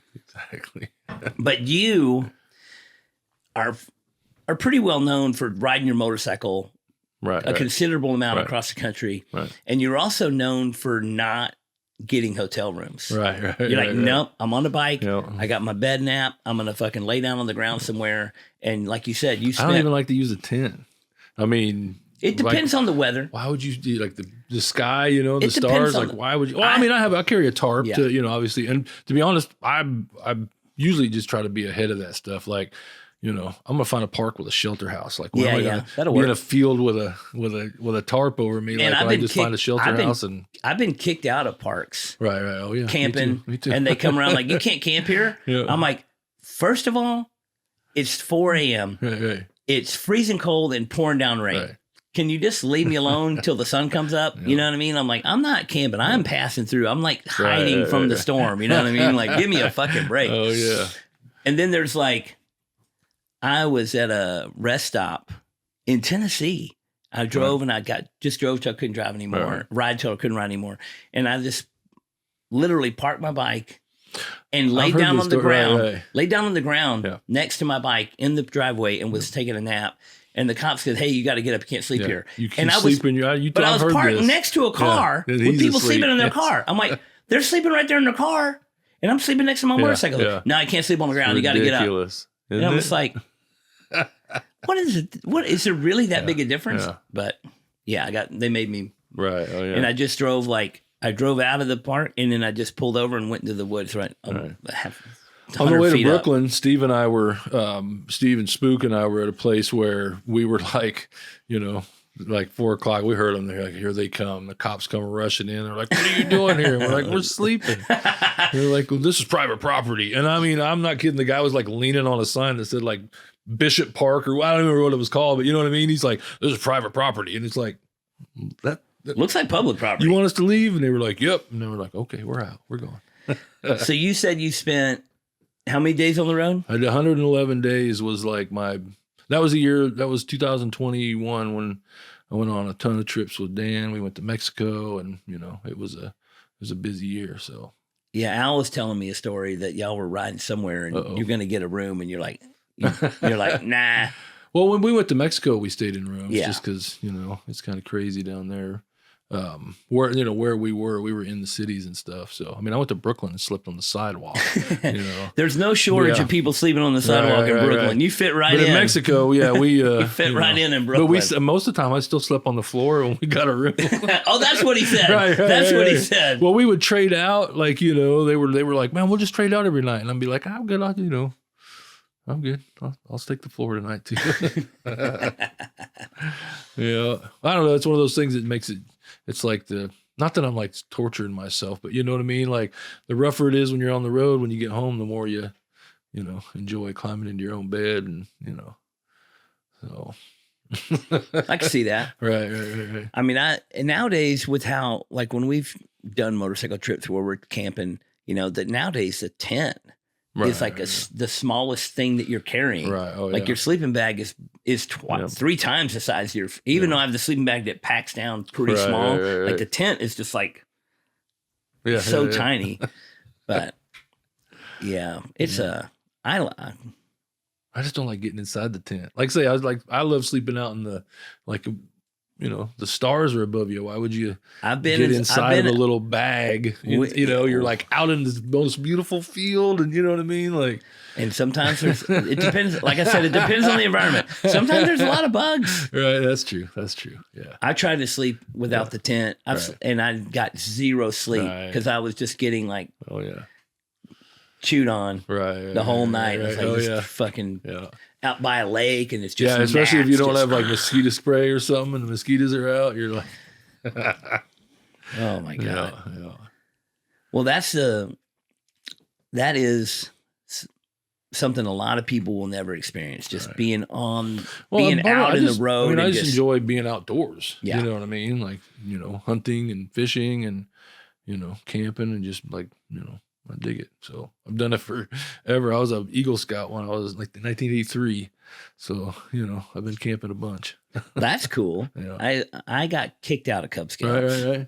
But you made it all the way to Eagle Scout. Yep. What was I always ask people this when they talk about Eagle Scouts. I have some family that were Eagle Scouts. What was your final project? My project, I made for those of you who don't know, you go through Cub Scouts and then Boy Scouts, and you make it to Eagle Scouts, and you do you learn all these you go through very advanced training levels of everything, and then at the end to get your Eagle Scout, you have to do a project. You have to do some project that benefits the community. And you have to do the work yourself, and you have to. You can enlist help from other people, but you have to come up with the plan, and you have to. I had to raise money to buy materials. So your project was? I made the characters for a nativity scene for the city of West Point that they put up in the park every year. And they had some, but they were old and worn out. I made them all out of plywood and painted them and like a camel and everything like life size, and made all the characters and all the, it was fun. That's pretty, and that's something that you gave. Serviced it, you raised the money, you produced it, and you gave it to someone. And then the city use. put it out every year for, I don't know how long it lasted, but That's cool that, not a lot of people that I've asked that question to have done something artful with their project. Right. It's usually something more, constructional or. Right. I had a cousin that he did. His family had done a bunch of concrete work, so he did a whole new sidewalk for community service center thing, and he, did had to raise some money for them and chisel it up, and that's like that's hard work. It's a hard work job. It's like, man, you sure that's the one you want to do? Yeah, that's cool. Did something with your artistic abilities. Well, it's crazy because it's funny. I was thinking about it this morning before I came over here. I was just like, everything I've ever done pretty much has been, art. And not always drawing, but like I said, I play music and, just always making videos and editing. And, I do a lot of. Well, the knives you make have definitely become works of art. Right. And the quality of knives you're making and the style of knives you're making is right on. Is evolved over the last. You say how long? 10 years. 10 years. Yep. What do you notice that you're doing better as time goes on with the knives? Is it being able to make them quicker, or being able to make them better, or be able to make them more unique? Yeah, all of that. All of that. Yeah. Well, so funny story. One that I just posted yesterday, there was a knife that I made that had bolsters on the front, and it's dovetailed on the front and the back. So the handle material, goes in between, fits in there. Just had one pin, and it has the finger loops, and the bolsters landed dead center on the peaks between the finger things, like you would want, and. All that kind of happened, you know what I mean? I made the knife and I was just even Steve was over the other night and he was just like, dude, this thing is absolutely, I keep getting a bunch of press about it. Everybody's just freaking out about it. And I'm like, it just kind of happened. So, there's certain stuff that I do that, something will fight me, I've done it before. My Huckleberry, my most popular, my personal knife, great big Bowie knife. It's got a handmade, hand-shaped guard, and it takes an entire day to do that. And I've made them before where like got all the way done and then like just was like, I'm gonna bend this a little bit, and it broke it, and wasted an entire day's worth of work, Yeah, sometimes they fight you, and yeah, I was just surprised when I got done. I was just like, that just seemed easy, you know what I mean? And I know it was just, my skill just took me there, but yeah, it just didn't seem like I had to fight with it any. So, What in the Duck podcast is proud to be sponsored by Legacy Ink, the finest in tattoo pigments. I have been using this ink exclusively for over 20 years myself. It has been recently rebranded and marketed, but it has been the same recipe for decades. Real, hand-mixed tattoo pigments that heal great and last. People always comment on the yellow that I use and the yellow tattooed on me. My favorite, the Mayan yellow. I have seen countless 20-plus-year-old tattoos with the colors still vivid. Don't fuck around with all these newfangled companies with their watered-down baloney. Get the tried, true, and tested good shit. You can find them on Instagram at Legacy Pigments, or email Ashley today to place an order at legacyartsupplies@gmail.com. Tell them Oliver sent you and receive a special discount. Don't just do tattoos. Be a part of a legacy. So how often do you feel like you just kind of see where a knife's going to go, or how often do you have a specific plan of what it's going to be? I mean, I get it in my head about what I want to build, but at the same time, they do sometimes like when I'm, especially with handle shaping, sometimes, they just kind of do what they want to do, so I just kind of get where I want it to be. And as long as it's, as long as it's comfortable, and like I say, sometimes it surprises even me, or I'm like, holy cow, that really did work out good. So, yeah. But when you're making a specific knife, do you, and you say like this one takes a whole day to make, do you lay out like a number of them that you're going to like, I'm going to make these 12 all the same and just start and kind of production line it? Or how often do you do that versus just stick with one knife till it's done before you start the next?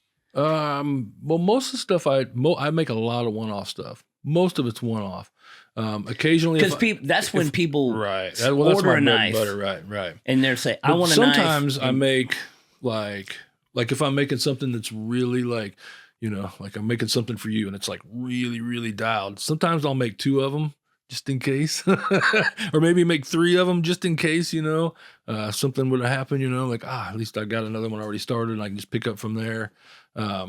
But yeah, most of it's one-off, or, I'll make 2 or 3, like say in situations like that. But then I also do a whole line of production knives. Because when you show up to a show, you have a stack of a table full of knives. Well, sometimes. Yeah. I mean, I do now. Yeah. Dude, it's crazy because I used to like show up to shows. I'd go to, I'd go all the way to, Raton and like lay out a table of knives, and it was literally the knives that I'd made for myself, and people would like look at them and they're like, wow, these are really nice, man. Well, how much you get for this? And I'd be like, oh, something like that, and shoot them a price, but that one's not for, I don't have any knives for sale. And they're like, what?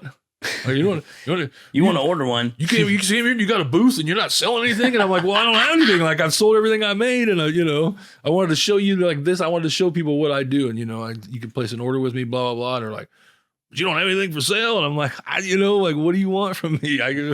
I'm making as many as I can, and I sell every knife I've ever made. So, So basically what you said, your one-off bread and butter deal, that's when people say, I want a knife. They pick a blade shape, they pick a handle style, maybe they pick yeah. And then the materials, and that's a lot of what I do is like, I do a lot of memorial knives where I can take like your granddad's, the shell from your granddad's 21 gun salute, put in the handle, or, cremated remains, or, a piece of your, a piece of my dad's first car, that kind of thing. We'll do something to put it in the handle, or, just, all kinds of that stuff. And yeah, I do a bunch of that. So that's pretty cool. And I really love doing that because I'm like literally making a knife for like that person. And I've definitely heard, over the time, sometimes people want to get a knife. You're like, oh, it's going to be a while. Right. I got these many knives in line. And so you're well, my lead time definitely fluctuates. There was a point where, to be honest, Instagram has really got me like, choked. Yeah. Because I was like I call it a meteoric rise. I mean, my followers were just like gaining. And I purposely like made video, like I say, you don't have to advertise nowadays. You don't have to buy a Yellow Pages ad, but you do have to put in work. You have to, get people's attention. And so basically all that was advertising to me. And I was just like growing. And then, Instagram restricted pretty much any knife makers, weapon makers, and they're like, oh, well, that's dangerous. We can't show you to new people. So the only people that see my stuff are people that already follow me. And I mean, I could go, I post the right video. I could get 1,000 new followers today, that kind of thing.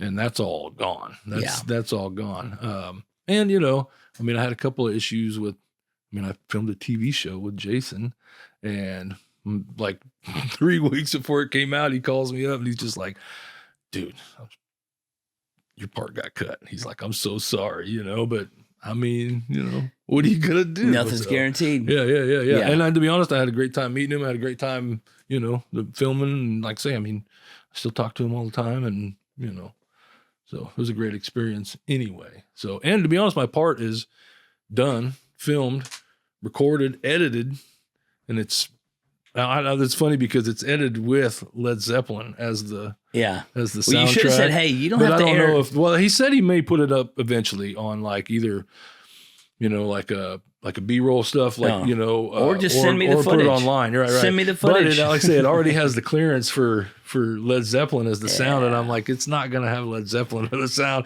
if he gives it to me. You know what I mean? Yeah. So, and what's funny is I'm on the TV show.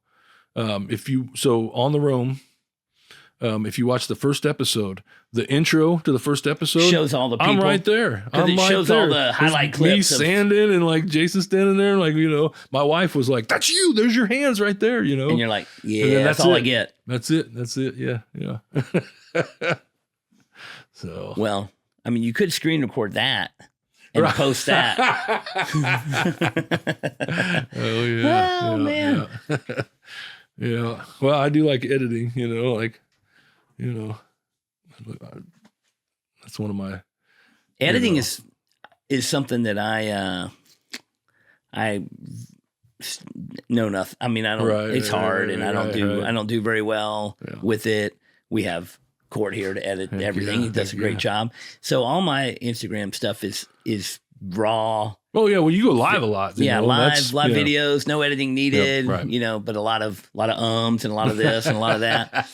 A lot of dramatic pauses and just staring blankly into space. Yeah. Oh, I know. I've done it where I tried not to say and they're like, well, just don't say anything. That was one of the things. Like, just don't say anything. You're like, you just all right. Exactly. I listened to one of the early episodes. I listened to the intro back, and it was just like, oh my God. I have got to quit. I got to quit doing this. So working on it. Right. It is the more you kind of the more I'm doing this, the better it gets. Right. I feel like the better it gets. Right. And so just keep on trucking and just kind of get in that mode of.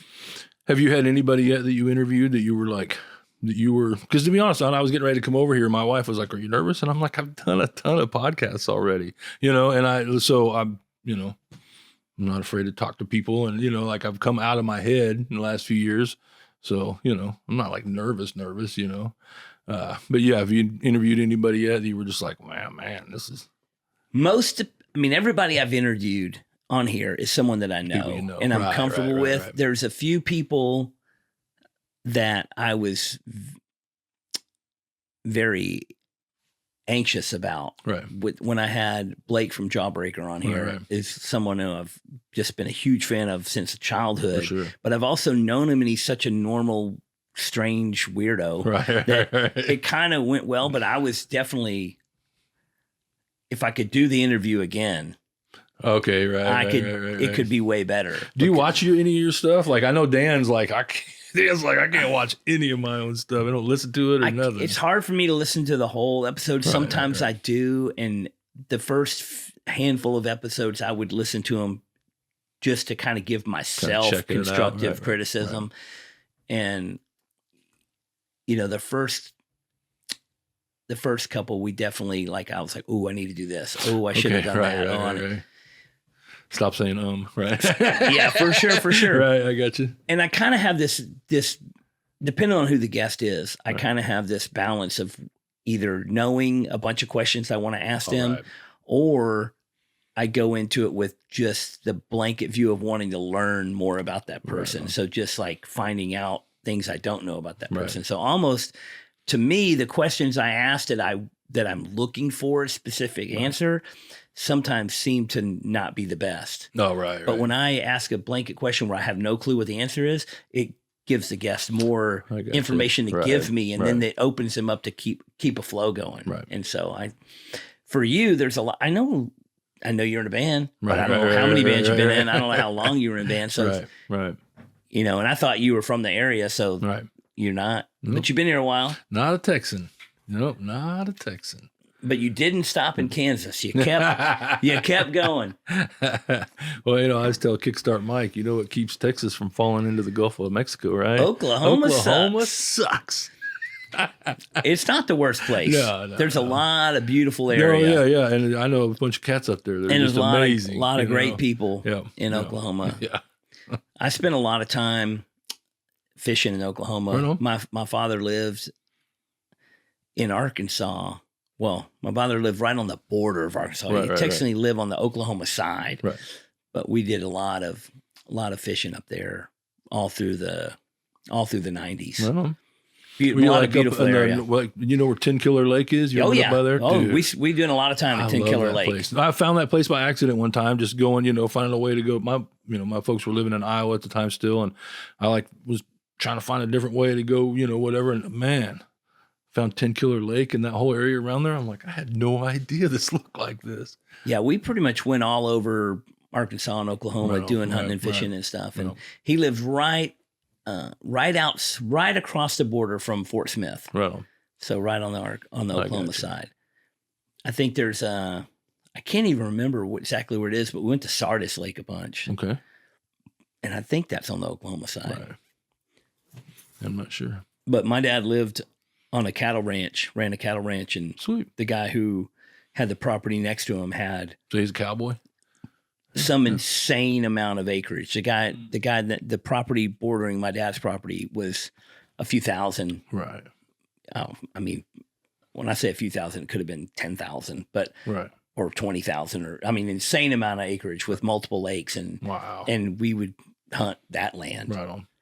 And it was beautiful. You hunt anymore? You ever been? No, I haven't done any hunting or fishing since my father passed away. I gotcha. And it just kind of, I pretty much never ever did any hunting and fishing without my father. Okay. It was like something I did with my father, and my father passed away. And the year after my father passed away, me and my little brother, we went to a lake to spread some ashes. And I just couldn't even, I didn't even feel the urge to put a pole in the water. No kidding. And I just don't do it. I just haven't done it. Right. I don't really envision the idea of going to do it. Right. And I cherish the memories. Right. And I also really appreciate the values and the skill I learned from it. Right. So gotcha. In the apocalypse, I will definitely resort to whatever means necessary. Yeah, I hadn't hunted in years, and my buddy Dave and I've been out deer hunting a bunch here lately. I hadn't got anything yet, but to be honest, sitting out in the woods and watching the sun come up and seeing some deer. That's the best part. I still love sitting out in the woods. I've never come home it's funny because I was telling him it's the same as I enjoy fishing and I enjoy catching fish. I could do either one. Because there's fishing. And then there's catching, sometimes it just, and I like I say, if you go out there and knowing you're going to enjoy it, then, The last couple of years of my dad's life, he like literally fished every single day, No kidding. 7 days a week. Right. And I don't think he caught very many fish at all. Right. I think he just would, at least for an hour or two every day, Yep. he would just go sit at the lake and go sit out on the boat or go sit on the dock or just whatever. You know, I don't know how hard he was really trying to catch fish. He was just, that was his chill. My youngest and I go fishing a bunch, and we just fish. We don't take anything home, you know. And sometimes we catch fish we could, but you know, most time we just throw them back and come back another day and catch them again, I guess. Yeah. On that note, I'm going to pee real quick.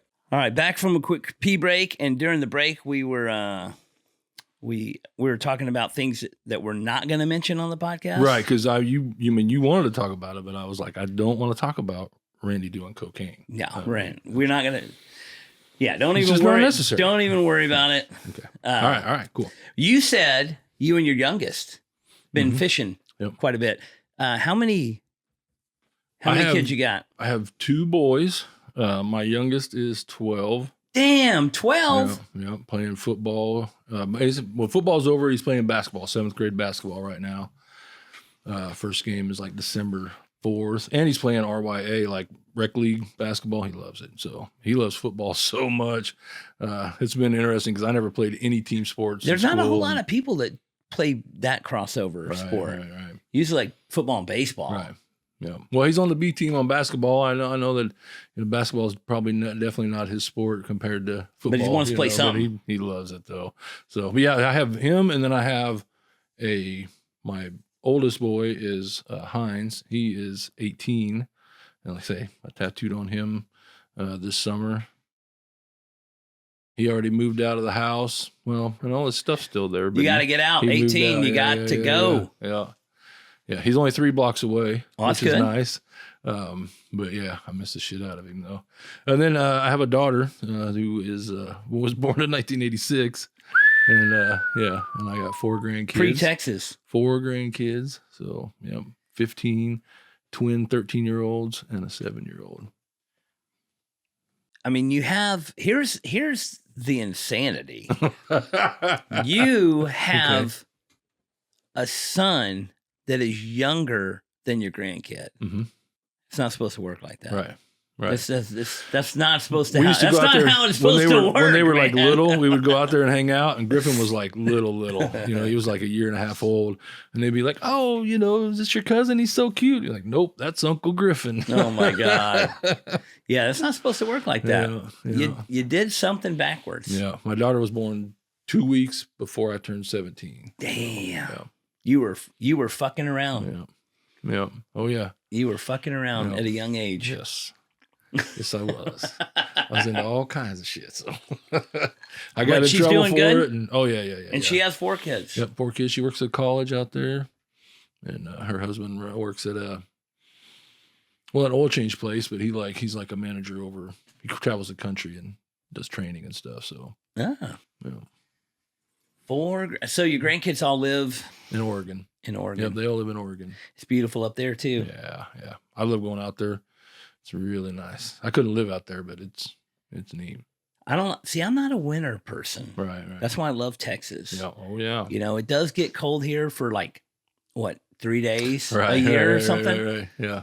And some years it's, you get a couple weeks. Some years you don't get anything. So And all my friends that live north, they don't ride motorcycles for months at a time. Right. Oh yeah. And we ride motorcycles 12 months a year here. I remember my brother had a bike for years, and he did that. He lives in Kentucky now. He was in Ohio, and he would do that. He'd be like, "Oh, I'm, putting the bike away for the winter, and Ohio gets pretty cold. For sure. And then you go to like Minnesota. Oh yeah. And it's like, it's insanity. Yeah. I remember when my daughter was young, we went to Minnesota one time and went to my ex-wife's house. They were living up there. And the sidewalks, the snow was so high, it was like as high as our heads. It was like, like a pathway walking down a hallway. It was insane. Insanity. Yeah. I don't want to. It was wild. Yeah, we went to Davenport for New Year's a couple years ago, and a snowstorm came in while we were there, and we were stuck. Right. Yeah. Like the snow was. We had driven the RV up there, and the snow was like 5 feet high Just on piled up the around RV. it. It's like, Wow. I guess we're not leaving, So it was. That's crazy. I'm like, why do people live here? It's crazy. Right. It's crazy. What's funny is the winter. I mean, the cold is rough, but to be honest, what I hated the most was in the like late winter and early spring when everything would melt during the day and turn into slush and then freeze and then at night. freeze at night. And I went, when I was in high school in the 80s, you get your high tops all wet walking to school, and you're like, oh man. Oh yeah. Yeah, I grew up in Fort Worth, and Yep. I love it. Yep. I just loved it here, Yep. and once I got older, and I've said this a million times, I started considering the option of moving other places. Right. And I would go other places, and I'm just like, Yeah.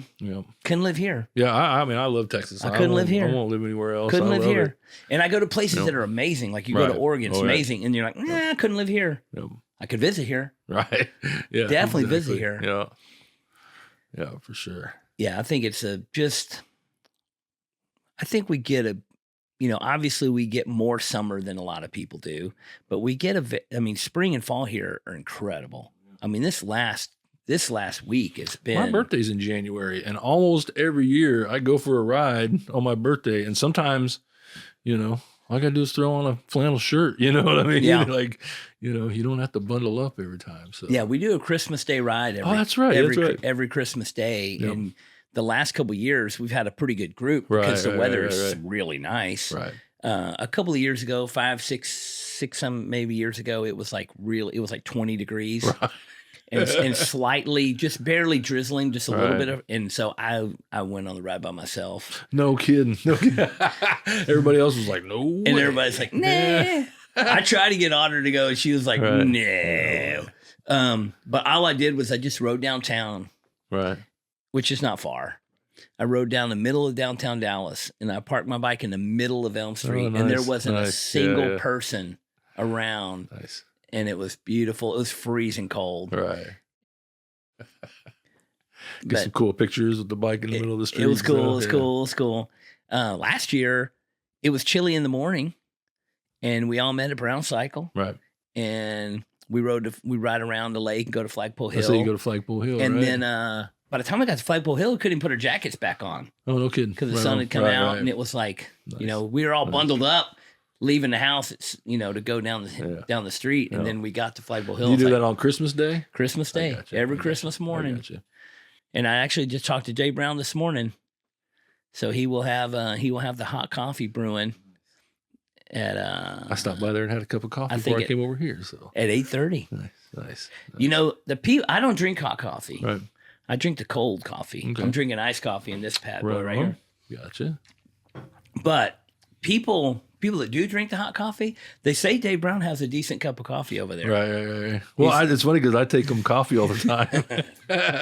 I mean, not all of it, but every once in a while I grab some cool coffee and take it over there because I know Jake really loves it. So it seems like when I go in there early in the morning and like there's a couple people there and they got, it so much reminds me of being a kid when you go somewhere and they're like offering coffee and they give you that tiny little styrofoam cup and it's like a bunch of old men drinking this little, what to me seems like shitty. Right. I mean, not saying it's shitty, but I just don't like, A, I don't like hot coffee, and B, I don't like coffee without anything in it.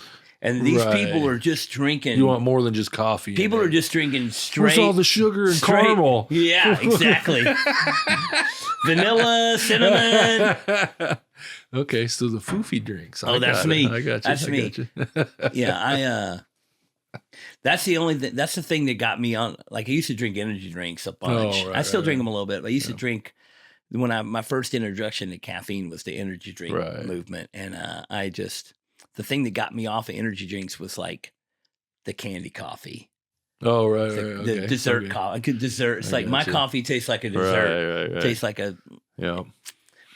I never drank the energy drinks. I just never liked them and just never. I mean, but sometimes I drink a couple pots of coffee a day. So I mean, they are addictive. Right. Oh yeah. It is drugs. Right. It is definitely drugs. I mean, caffeine I think is a drug. Oh yeah. Whether I think it's a bad drug to use or not, I think a lot of people. Obviously, it's pretty commonplace in our society. Yeah. But man, you can get cracked out on energy drinks, and people do. Like I know people that drink like 3 or 4 like a day, and they're just like, and I was like, man, you gotta. I used to know somebody that drank like 4. Well, it's funny, when I first moved here and I worked for the apartment movers, I worked with a guy, and I can't remember that guy's name now, but that guy, I saw him like after he left, he went to Florida, and I saw that guy on Cops like a couple years later, and they had like run him off the road and tackled him in the ditch. But anyway, this dude drank, and he's like, monster. This dude drank like 3 liters of Big Red every day. He drank so much Big Red that when he sweat, his shirt would turn pink. I'm not kidding, dude. It was wild. I don't know if I believe that. Yeah. Oh, so he would have 2 liters or 3 liters, but he also had a giant cup. So every convenience store, he'd go in and get Big Red, and he drank Big Red nonstop. I had a crazy uncle, great, wonderful man, but he drank Dr. Pepper like that. Right. He would drink a few 2 liters of Dr. Pepper a day, and he would literally, I mean, he said he peed Dr. Pepper because he never drank water. Right. He only drank Dr. Pepper. That's an insane amount of sugar. And he look at the granulated sugar amount per this guy looked like he drank a lot of sugar. I gotcha. Yeah. He just he would just chug 2 liters. Oh. And insanity. I used to drink. There was a period in my life where I drank nothing but Dr. Pepper. Right. Me and a buddy of mine lived together, and we just drank. That was our only liquid intake. We didn't drink juice or water, nothing. Just drink Dr. Pepper. And I got to the point where, this is in the 90s, I literally was just like, that's it. And I just quit. I can't do this anymore. I quit drinking sodas, and I don't. Like now, I don't drink sodas. I do drink coffee. I do drink an energy drink sometimes. I drink a lot of water, but I don't drink sodas. And every once in a while, like if I'm at a bar and we're hanging out, I'll get a ginger beer or ginger ale, and I'll sip it. You know, where everybody's drinking, because I don't drink alcohol. And then every once in a while, I'll have like a root beer or something. If it's, I call it a special occasion. You know what I mean? And sometimes like 4th of July party. Everybody's here. Right. I'll have like a bunch of root beers, and I'll have a root beer or so. And then the next like 2 weeks, there'll be a couple of random special occasions because I have leftover root beers. You know what I mean? Right. So I try to give them all away so that I don't have too many special occasions waiting for me. Take these home. Yeah. I do notice feeling a lot. I noticed instantly after a few months how much better I was sleeping and felt better after I quit drinking all soda. And I lost weight. Right. Just from the only thing I changed in my life was not drinking Dr. Pepper. Right. Well, I mean, right. But with that much sugar in it. I lost weight just from that only. Wow. The energy drink thing, I'm being reminded. But the first time when energy drinks first got invented, the Red Bulls came out. Oh, right. And we were in Vegas, and we were partying, and some of my friends that I was with were definitely drinking heavily. Right. Some of my friends were on drugs. Okay. But I was sober. And these girls, hot chicks, skimpily dressed hot chicks were coming up saying, "Here, have this." And well, what is it? And it's like, oh, it's Red Bull. It's an energy beverage. Okay. And we were like, and everybody's like, oh, Oliver, that's the last thing you need because I'm hyperactive. And so we get one. Right. And me and this kid that worked for me at the time, we get one and we drink it. And the first sip, I was like, this is terrible. Oh, yeah. This is gross. This is the worst tasting drink. Why do they make this? But then we drank it. Right. And I finished it. Regardless of how bad it was, I was drinking it. Right. I finished it, and a little bit later, I'm like, this is the best drink I ever had in my life. And then the girls come around, and we're like, hey, can we get one of those? Yeah. So me and this kid, we decide to see who could drink the most of them. Right. And Oh, I shit you not, dude. Hours went by in Vegas. We're at the Hard Rock Hotel Casino. We're fucking Right. gambling, and we're drinking these Red Bulls. And we both were like 7 or 8 Red Bulls deep. Dang. We're both drinking it, and we both look at each other, and we both wanted to win this competition. Right. But we both agreed to stop. Let's just call it a draw. Yeah, Right, and dude, wow. we fucking were out of our minds. Right. And, skin crawling, nose itching, yeah. fucking heavy breathing, fucking just like, and I'm on the crap table, and I was like, this is what crackheads feel like. You know what I mean? You Right. hear all these yeah. stories, you see the movies Yeah. of crackheads. I'm like, this is me. But I get on the crap table, we're gambling, and we're there for a it's called Magic. It's like a big trade show for clothing companies. And we had like a clothing company booth for our clothing company we had started. And next thing you know, I'm on this crap table. I'm just playing dice. And next thing you know, people that my partners find me. And they're like, where the fuck have you been? You've been over here for hours. And I'm like, what do you mean? And and they're like, we're late. I'm like, late for what? Like setting up our booth. We had to have our booth set up by 9 a.m. Right. And I'm like, it's 9:30 in the morning. And I've been at the crap table since like 11 p.m. I haven't fucking eaten, haven't done anything. I'm just cracked out of my mind on fucking Red Bulls. Yeah. So we fucking showed up late, setting up our booth and blah, blah, blah. And then, yeah. then I'm on the floor behind the booth, like dead. Just toast. Sleep all day. Yeah. And at that point, I was like, I'm never drinking Red Bull again. Uh-huh. But that did not. I did not hold up to that promise. It's funny because I know somebody that says that all the time. They're like, all right, I'm retired from drinking for a while. Oh, man. What about you? Drinking? I don't drink much. Not much? No, mostly coffee and water. Yeah? Yeah. Don't really mess with it a lot. I used to, and I just don't have time for that anymore. It's, you know what I mean? There's no sense in it. And, yeah. The older you get, Well, yeah. the more it what puts a weight on you. Yep.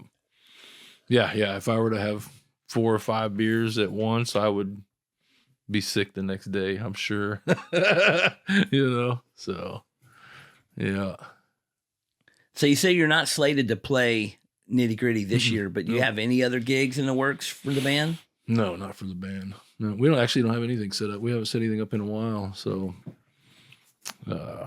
yeah, we get there every Tuesday and jam. And actually, we're not this weekend. Our Ray's in Denver.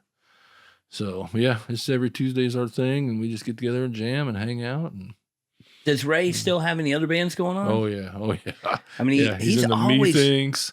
And he has another band called Bull Nettle Jacket. It's kind of a new band. He started with Rick. And as long as I've known Ray and I remember, he's always been in multiple bands. Yep. What is he doing for a day job nowadays? He's a computer guy. I really don't know, but he's a computer guy. He's smart. Oh, yeah. He's a whiz. He's one of those whiz kids. Yeah. Well, that's cool. Well, hopefully we can get a sound equipment going so y'all can play. Y'all can play Born Free next year. That would be amazing. I would love to do that. You know what I mean? Let me put that in the notebook. Last year we tried to put something together for Dan's art show, but Dan wanted us to just come out and play, and my guys are like, we're not gonna just come out there and play. So, like I say, sometimes getting them out of Fort Worth is tough. In the last 2 years, we played Terlingua, we played in Iowa, we played, Nitty Gritty twice. Y'all played Party at the Pen, or y'all played something else in Iowa? We played Hell on Wheels. Oh, no, that's not even Iowa. That's Idaho. Idaho.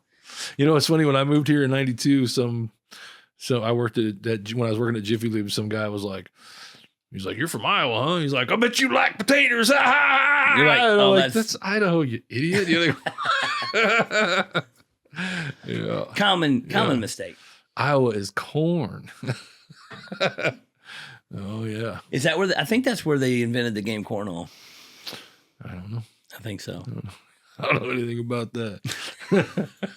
I don't think they invented the game cornhole until after you left. Maybe. Yeah. You haven't gotten into cornhole yet? No.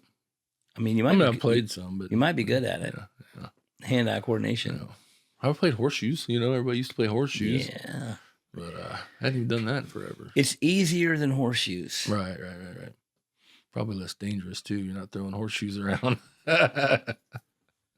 Man, you don't hear much about horseshoes anymore at all. Yeah, exactly. Okay. Now you got cornhole on TV instead of home. Right. It's an Olympic sport now, is it? Pretty much. Is it? Yeah, wow. I mean, I don't know if I don't think it's in the Olympics, but it's definitely the cornhole championships are on ESPN. So they're televised. Oh yeah. Oh wow. Yeah, I don't know. It's pretty amazing. Pretty amazing. I highly recommend watching the cornhole national championships. Sponsored by Johnson Bill Brats, I think. Okay. Big money in the cornhole game these days. Right.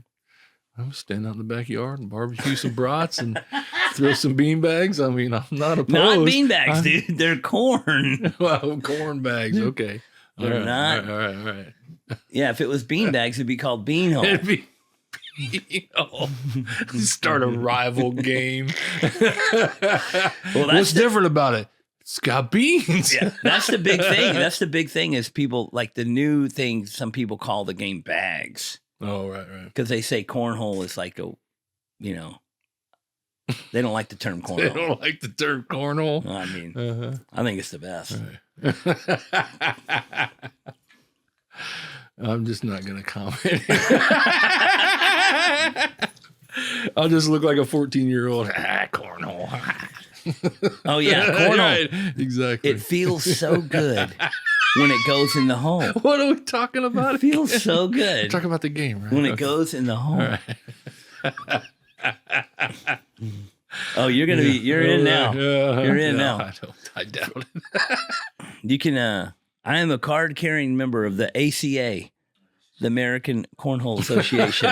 With the ACHA? No, cornhole's one word. Okay, cornhole's one word. All right. I learned something today. Cornhole is one word. I mean, it's like asshole's one word. Well, yeah, okay. Yeah. I think there's a lot of... but it's also two words. Okay. Again, 14-year-olds. Yeah, exactly. So what's your next thing that you're doing? It is the end of the season. I rode my now. motorcycle over here, so I'm gonna ride my motorcycle home. Hey, it's a beautiful day. It is nice. Oh my God, it is awesome. It's beautiful, beautiful. Yeah, I rode a bike just down the hill, the Browns this morning. It was I saw it. like one quarter mile ride today so far, but it is beautiful out. You're giving yourself away, telling everybody you live a quarter mile from Browns. So but it is the end of the season, the year coming up. So we're about to, 2025 is right around the corner. What's the next first thing you're doing in 2025? You going to Mama Tried, doing any of that stuff? Yeah, the plan is to do Mama Tried and Flat Out Friday. And then, I don't know if Dan's racing in Daytona or not, or if he's even going, but, Daytona's up next after that. Fandango. We're doing Nitty Gritty Chopper City, and I have a special announcement. This isn't coming out yet, is it? No, it'll be out in a couple weeks. So that's probably perfect. Maybe 3 or 4 weeks. I'll make a world debut right here. Oh shit! No, just hot kidding. Off the press. But I am sponsoring the dirt drags at Nitty Gritty Chopper City. Oh, and very so cool. I'm making prizes for the different classes, and obviously the chopper class is going to win a knife, and I've got like a badass knife put together for that. So, very cool. Yep. So I don't even know exactly, but like a bagger class, a mini bike class, and then a chopper class. Very cool. So, very cool.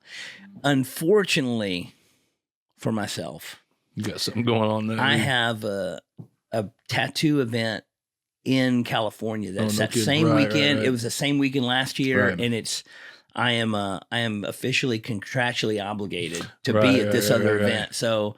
Nitty Gritty looks so cool last year. And I think this year, Audra will be there, which thrills. Dude, their new place is like great. That Salmon Lake Park. Looks amazing. It's awesome. Little Western town. Yeah. And, I mean, yeah, it's tough. Everybody check out Nitty Gritty Chopper City.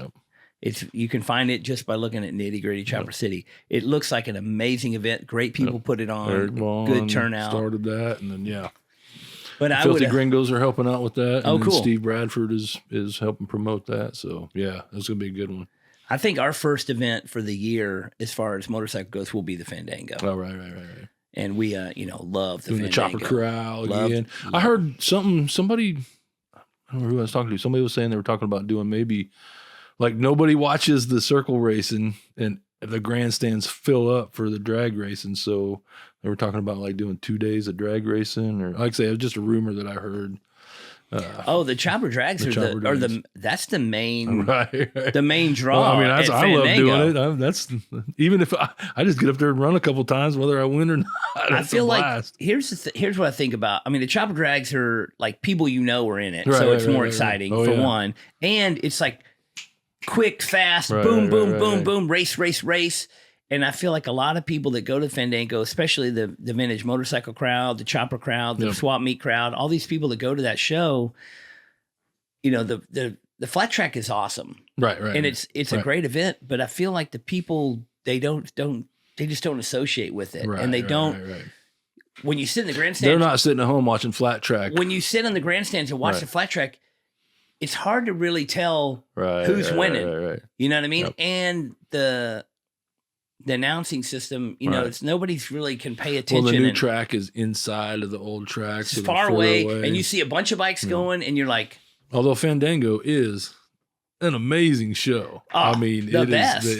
I mean, the swap meet's the best. Yep. The chopper corral is amazing. The chopper drags are amazing. Yep. The late night parties and the camp out is great. It's in the hill country.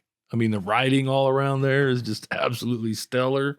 I think there's probably something that can be done to enhance the flat tracking, right. experience there. I don't know what it is. It's. But man, I do know that the chopper drags are the highlight. Oh yeah, of the. It was neat deal. watching the being like behind the scenes when I did Mama Tried and Flat Out Friday. Not last year, but not this year, but last year.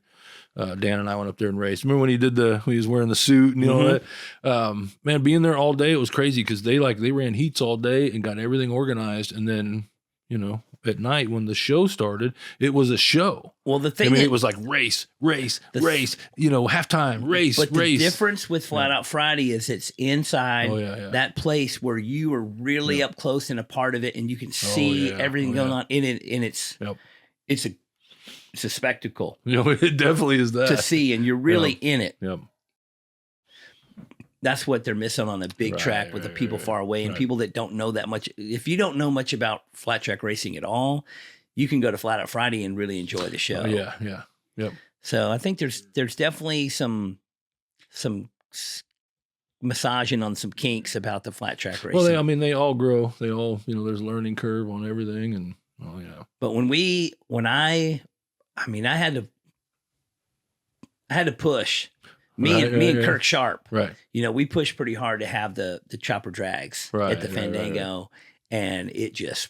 Oh, I know. I've done it every year. I've done it every year. I love it. I like it when you and Kirk would get out there and you guys would do the first run. On the stockers. Yeah. And then last year it was. It's funny because Dan and I were talking about it. We're like, me and Dan and Al were all like, I want to race you. We like raced each other and got each other out like right off the bat. Like we got to race everybody else first. Yeah, that's the smart thing to do. Well, nobody accused us of being smart. So. Well, the highlight of Born Free, one of the main highlights of Born Free Texas this year was Dan running over Schultz. Dan wiping out 10 feet out. Oh, yeah. And it was funny because everybody was like, I think Dan's usually pretty, he's wild for sure, right, but he usually has got it under control a little bit. Oh, yeah. But I think he just was so amped. And I'd kind of like said, hey, anybody that beats Danger Dan gets a special Danger Dan prize, Well, and then you said if anybody was going to do it. And so he's like, yeah, he's not gonna let anybody beat him. Hey, man, what is it? Crash or win, one or the other, right? Right. checkers or wreckers, right? Oh, well, the other funny story about that is that when everybody lined up and the races were about to start, the people that were there to take photos, Right. I said, "Hey guys, there's a group of you that I'm going to let be right inside or whatever, but y'all need to stay in this certain area because, because this is dangerous. Once you get too far out, you're out in the danger zone, right?" And so this guy, you just said his name, the guy that Dan crashed into. Oh, Schultz. Yeah, so Schultz, he gets in there and he's in the danger zone. And I'm like, "Hey man, I just told you." And so he literally stepped forward 1 foot. Right. And then sat down on the hay bale, but with his legs hanging over the hay bale into the track. So I was like, when he got hit, I was like, he can't even, he can't blame anybody but himself for that one. He knew what he signed up for. Oh man. When you watch that video and you see him stand up, he's like, "What the fuck?" Yeah. And then they hug and you're like, "Oh, it's great." But it could have been. I froze the video and there's a dent in his leg. I saw the best still shot I saw was Dan hits the hay bale and goes over, and he's still smiling as his head's about to hit the ground. Is buried in a hay bale and his feet are straight up in the air, and he's smiling. My favorite picture out of that whole sequence was, I'm not even sure who took it, but somebody took a picture of it happening, but Stray is right there, and he's watching it with his camera pointing over. You missed it. I know AJ got a good video good sequence, of it. Right? Nice. Oh man, and again, chopper drags at Born Free are one of the highlights. Right. Oh yeah, the chopper drags, everybody can participate, and it's it's very exciting. So it's cool that you're taking over that section of the. I'm stoked. Yeah, it'd be great. Great. And that's March. Oh, damn. 18th? Yeah, middle of March. Yeah, 18th through 22nd. So. And it's right up, it's close to Houston. It's not. It's close. It's a lot closer than that. It's Salmon Lake Park. It's by, it's closer to Houston than it is here. Yeah. Well, yeah. It's a couple hours away, so. Yeah. Beautiful. It looks like a beautiful It is. It's really nice down there. And like I said, the actual place is pretty dang cool, so. Yes. All right. Well, next year is going to be a busy year. Yep. I'm looking forward to a lot of cool things next year. Yep. You have, you said y'all usually sit down and kind of map out your year. Mm-hmm. Yeah. My beautiful wife and I, Shelly, do that every at the end of every year, lay out all the shows, and like I say, a bunch of them overlap, and we just get to where we're a couple weeks out, and we're like, all right, what are we doing? Whatever works out. You know what I mean? So I'm sure I'll be at a bunch of them. I'm sure we'll be at a bunch of them. Yeah. We're trying to not do. We're trying to do a little bit less. Mm-hmm. It's been we got a lot of work to do on our own stuff. We got a lot of stuff, Right. Yellow Rose Canyon's keeping us busy, and tattooing's keeping me busy. And so we're going to try to just hone in our traveling to what's the make the most out of everything. But Party at the Pen is on the list.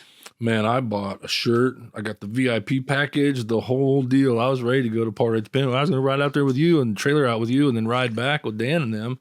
And blew that motor up. Blew a lifter up on the way home from Hell on Wheels. So yeah, put a squash on a couple of things, but I got it fixed and running now. So, well, be sure we're gonna tell everybody where to find all your shit at. Yep. Knives by Nick. Knives made by Nick. Knives made by Nick. Knives on Instagram. That's it. Yep, Instagram, YouTube, Facebook, and knivesmadebynick.com. knivesmadebynick.com. And lots of content, lots of videos, right. Yep. Lots of content, a lot of cool knives to look at. Well, like I say, that one of the things that I enjoy making videos and I enjoy interacting with people. So, all of that stuff to be able to try to go climb and try to grow my Instagram was stuff I was going to do anyway. And now, like I say, Instagram, it's me restricted. But I still just love doing all that stuff, so I just keep putting out all kinds of cool stuff, and we'll see Yeah, just the whole way that the social medias have kind of like keep changing up their algorithms or keep changing up things. I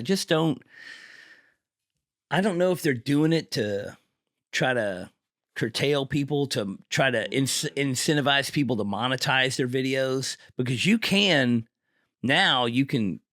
pay to boost an ad, and it'll send it out to a target demographic or whatever. Yeah.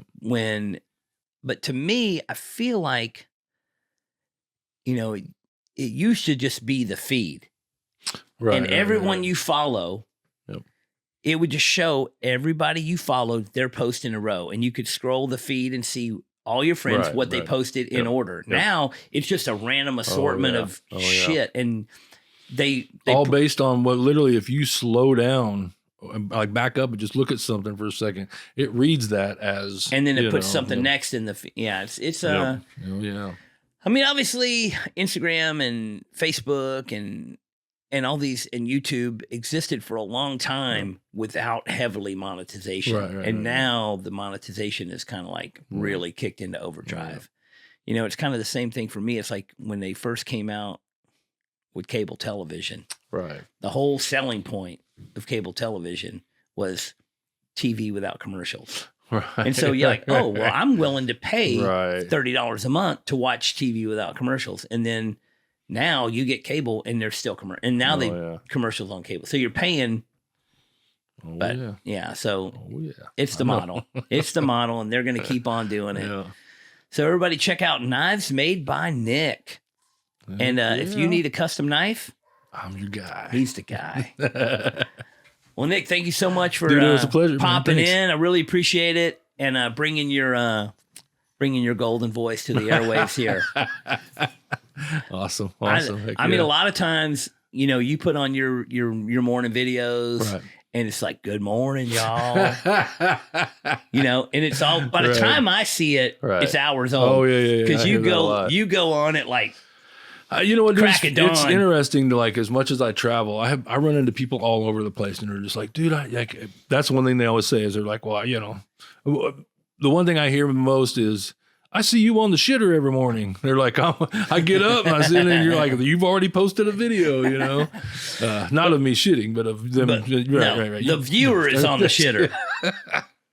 And people always tell me all the time, they're like, oh man, your morning videos inspire me and whatever. And I'm like, I can appreciate that, but it's literally, I'm inspiring myself to, get up and get my ass to work. And also, man, you just have this welcoming positivity in your presence. And that's on video, that's in person, and the people and the people, and I see you out at shows and everywhere.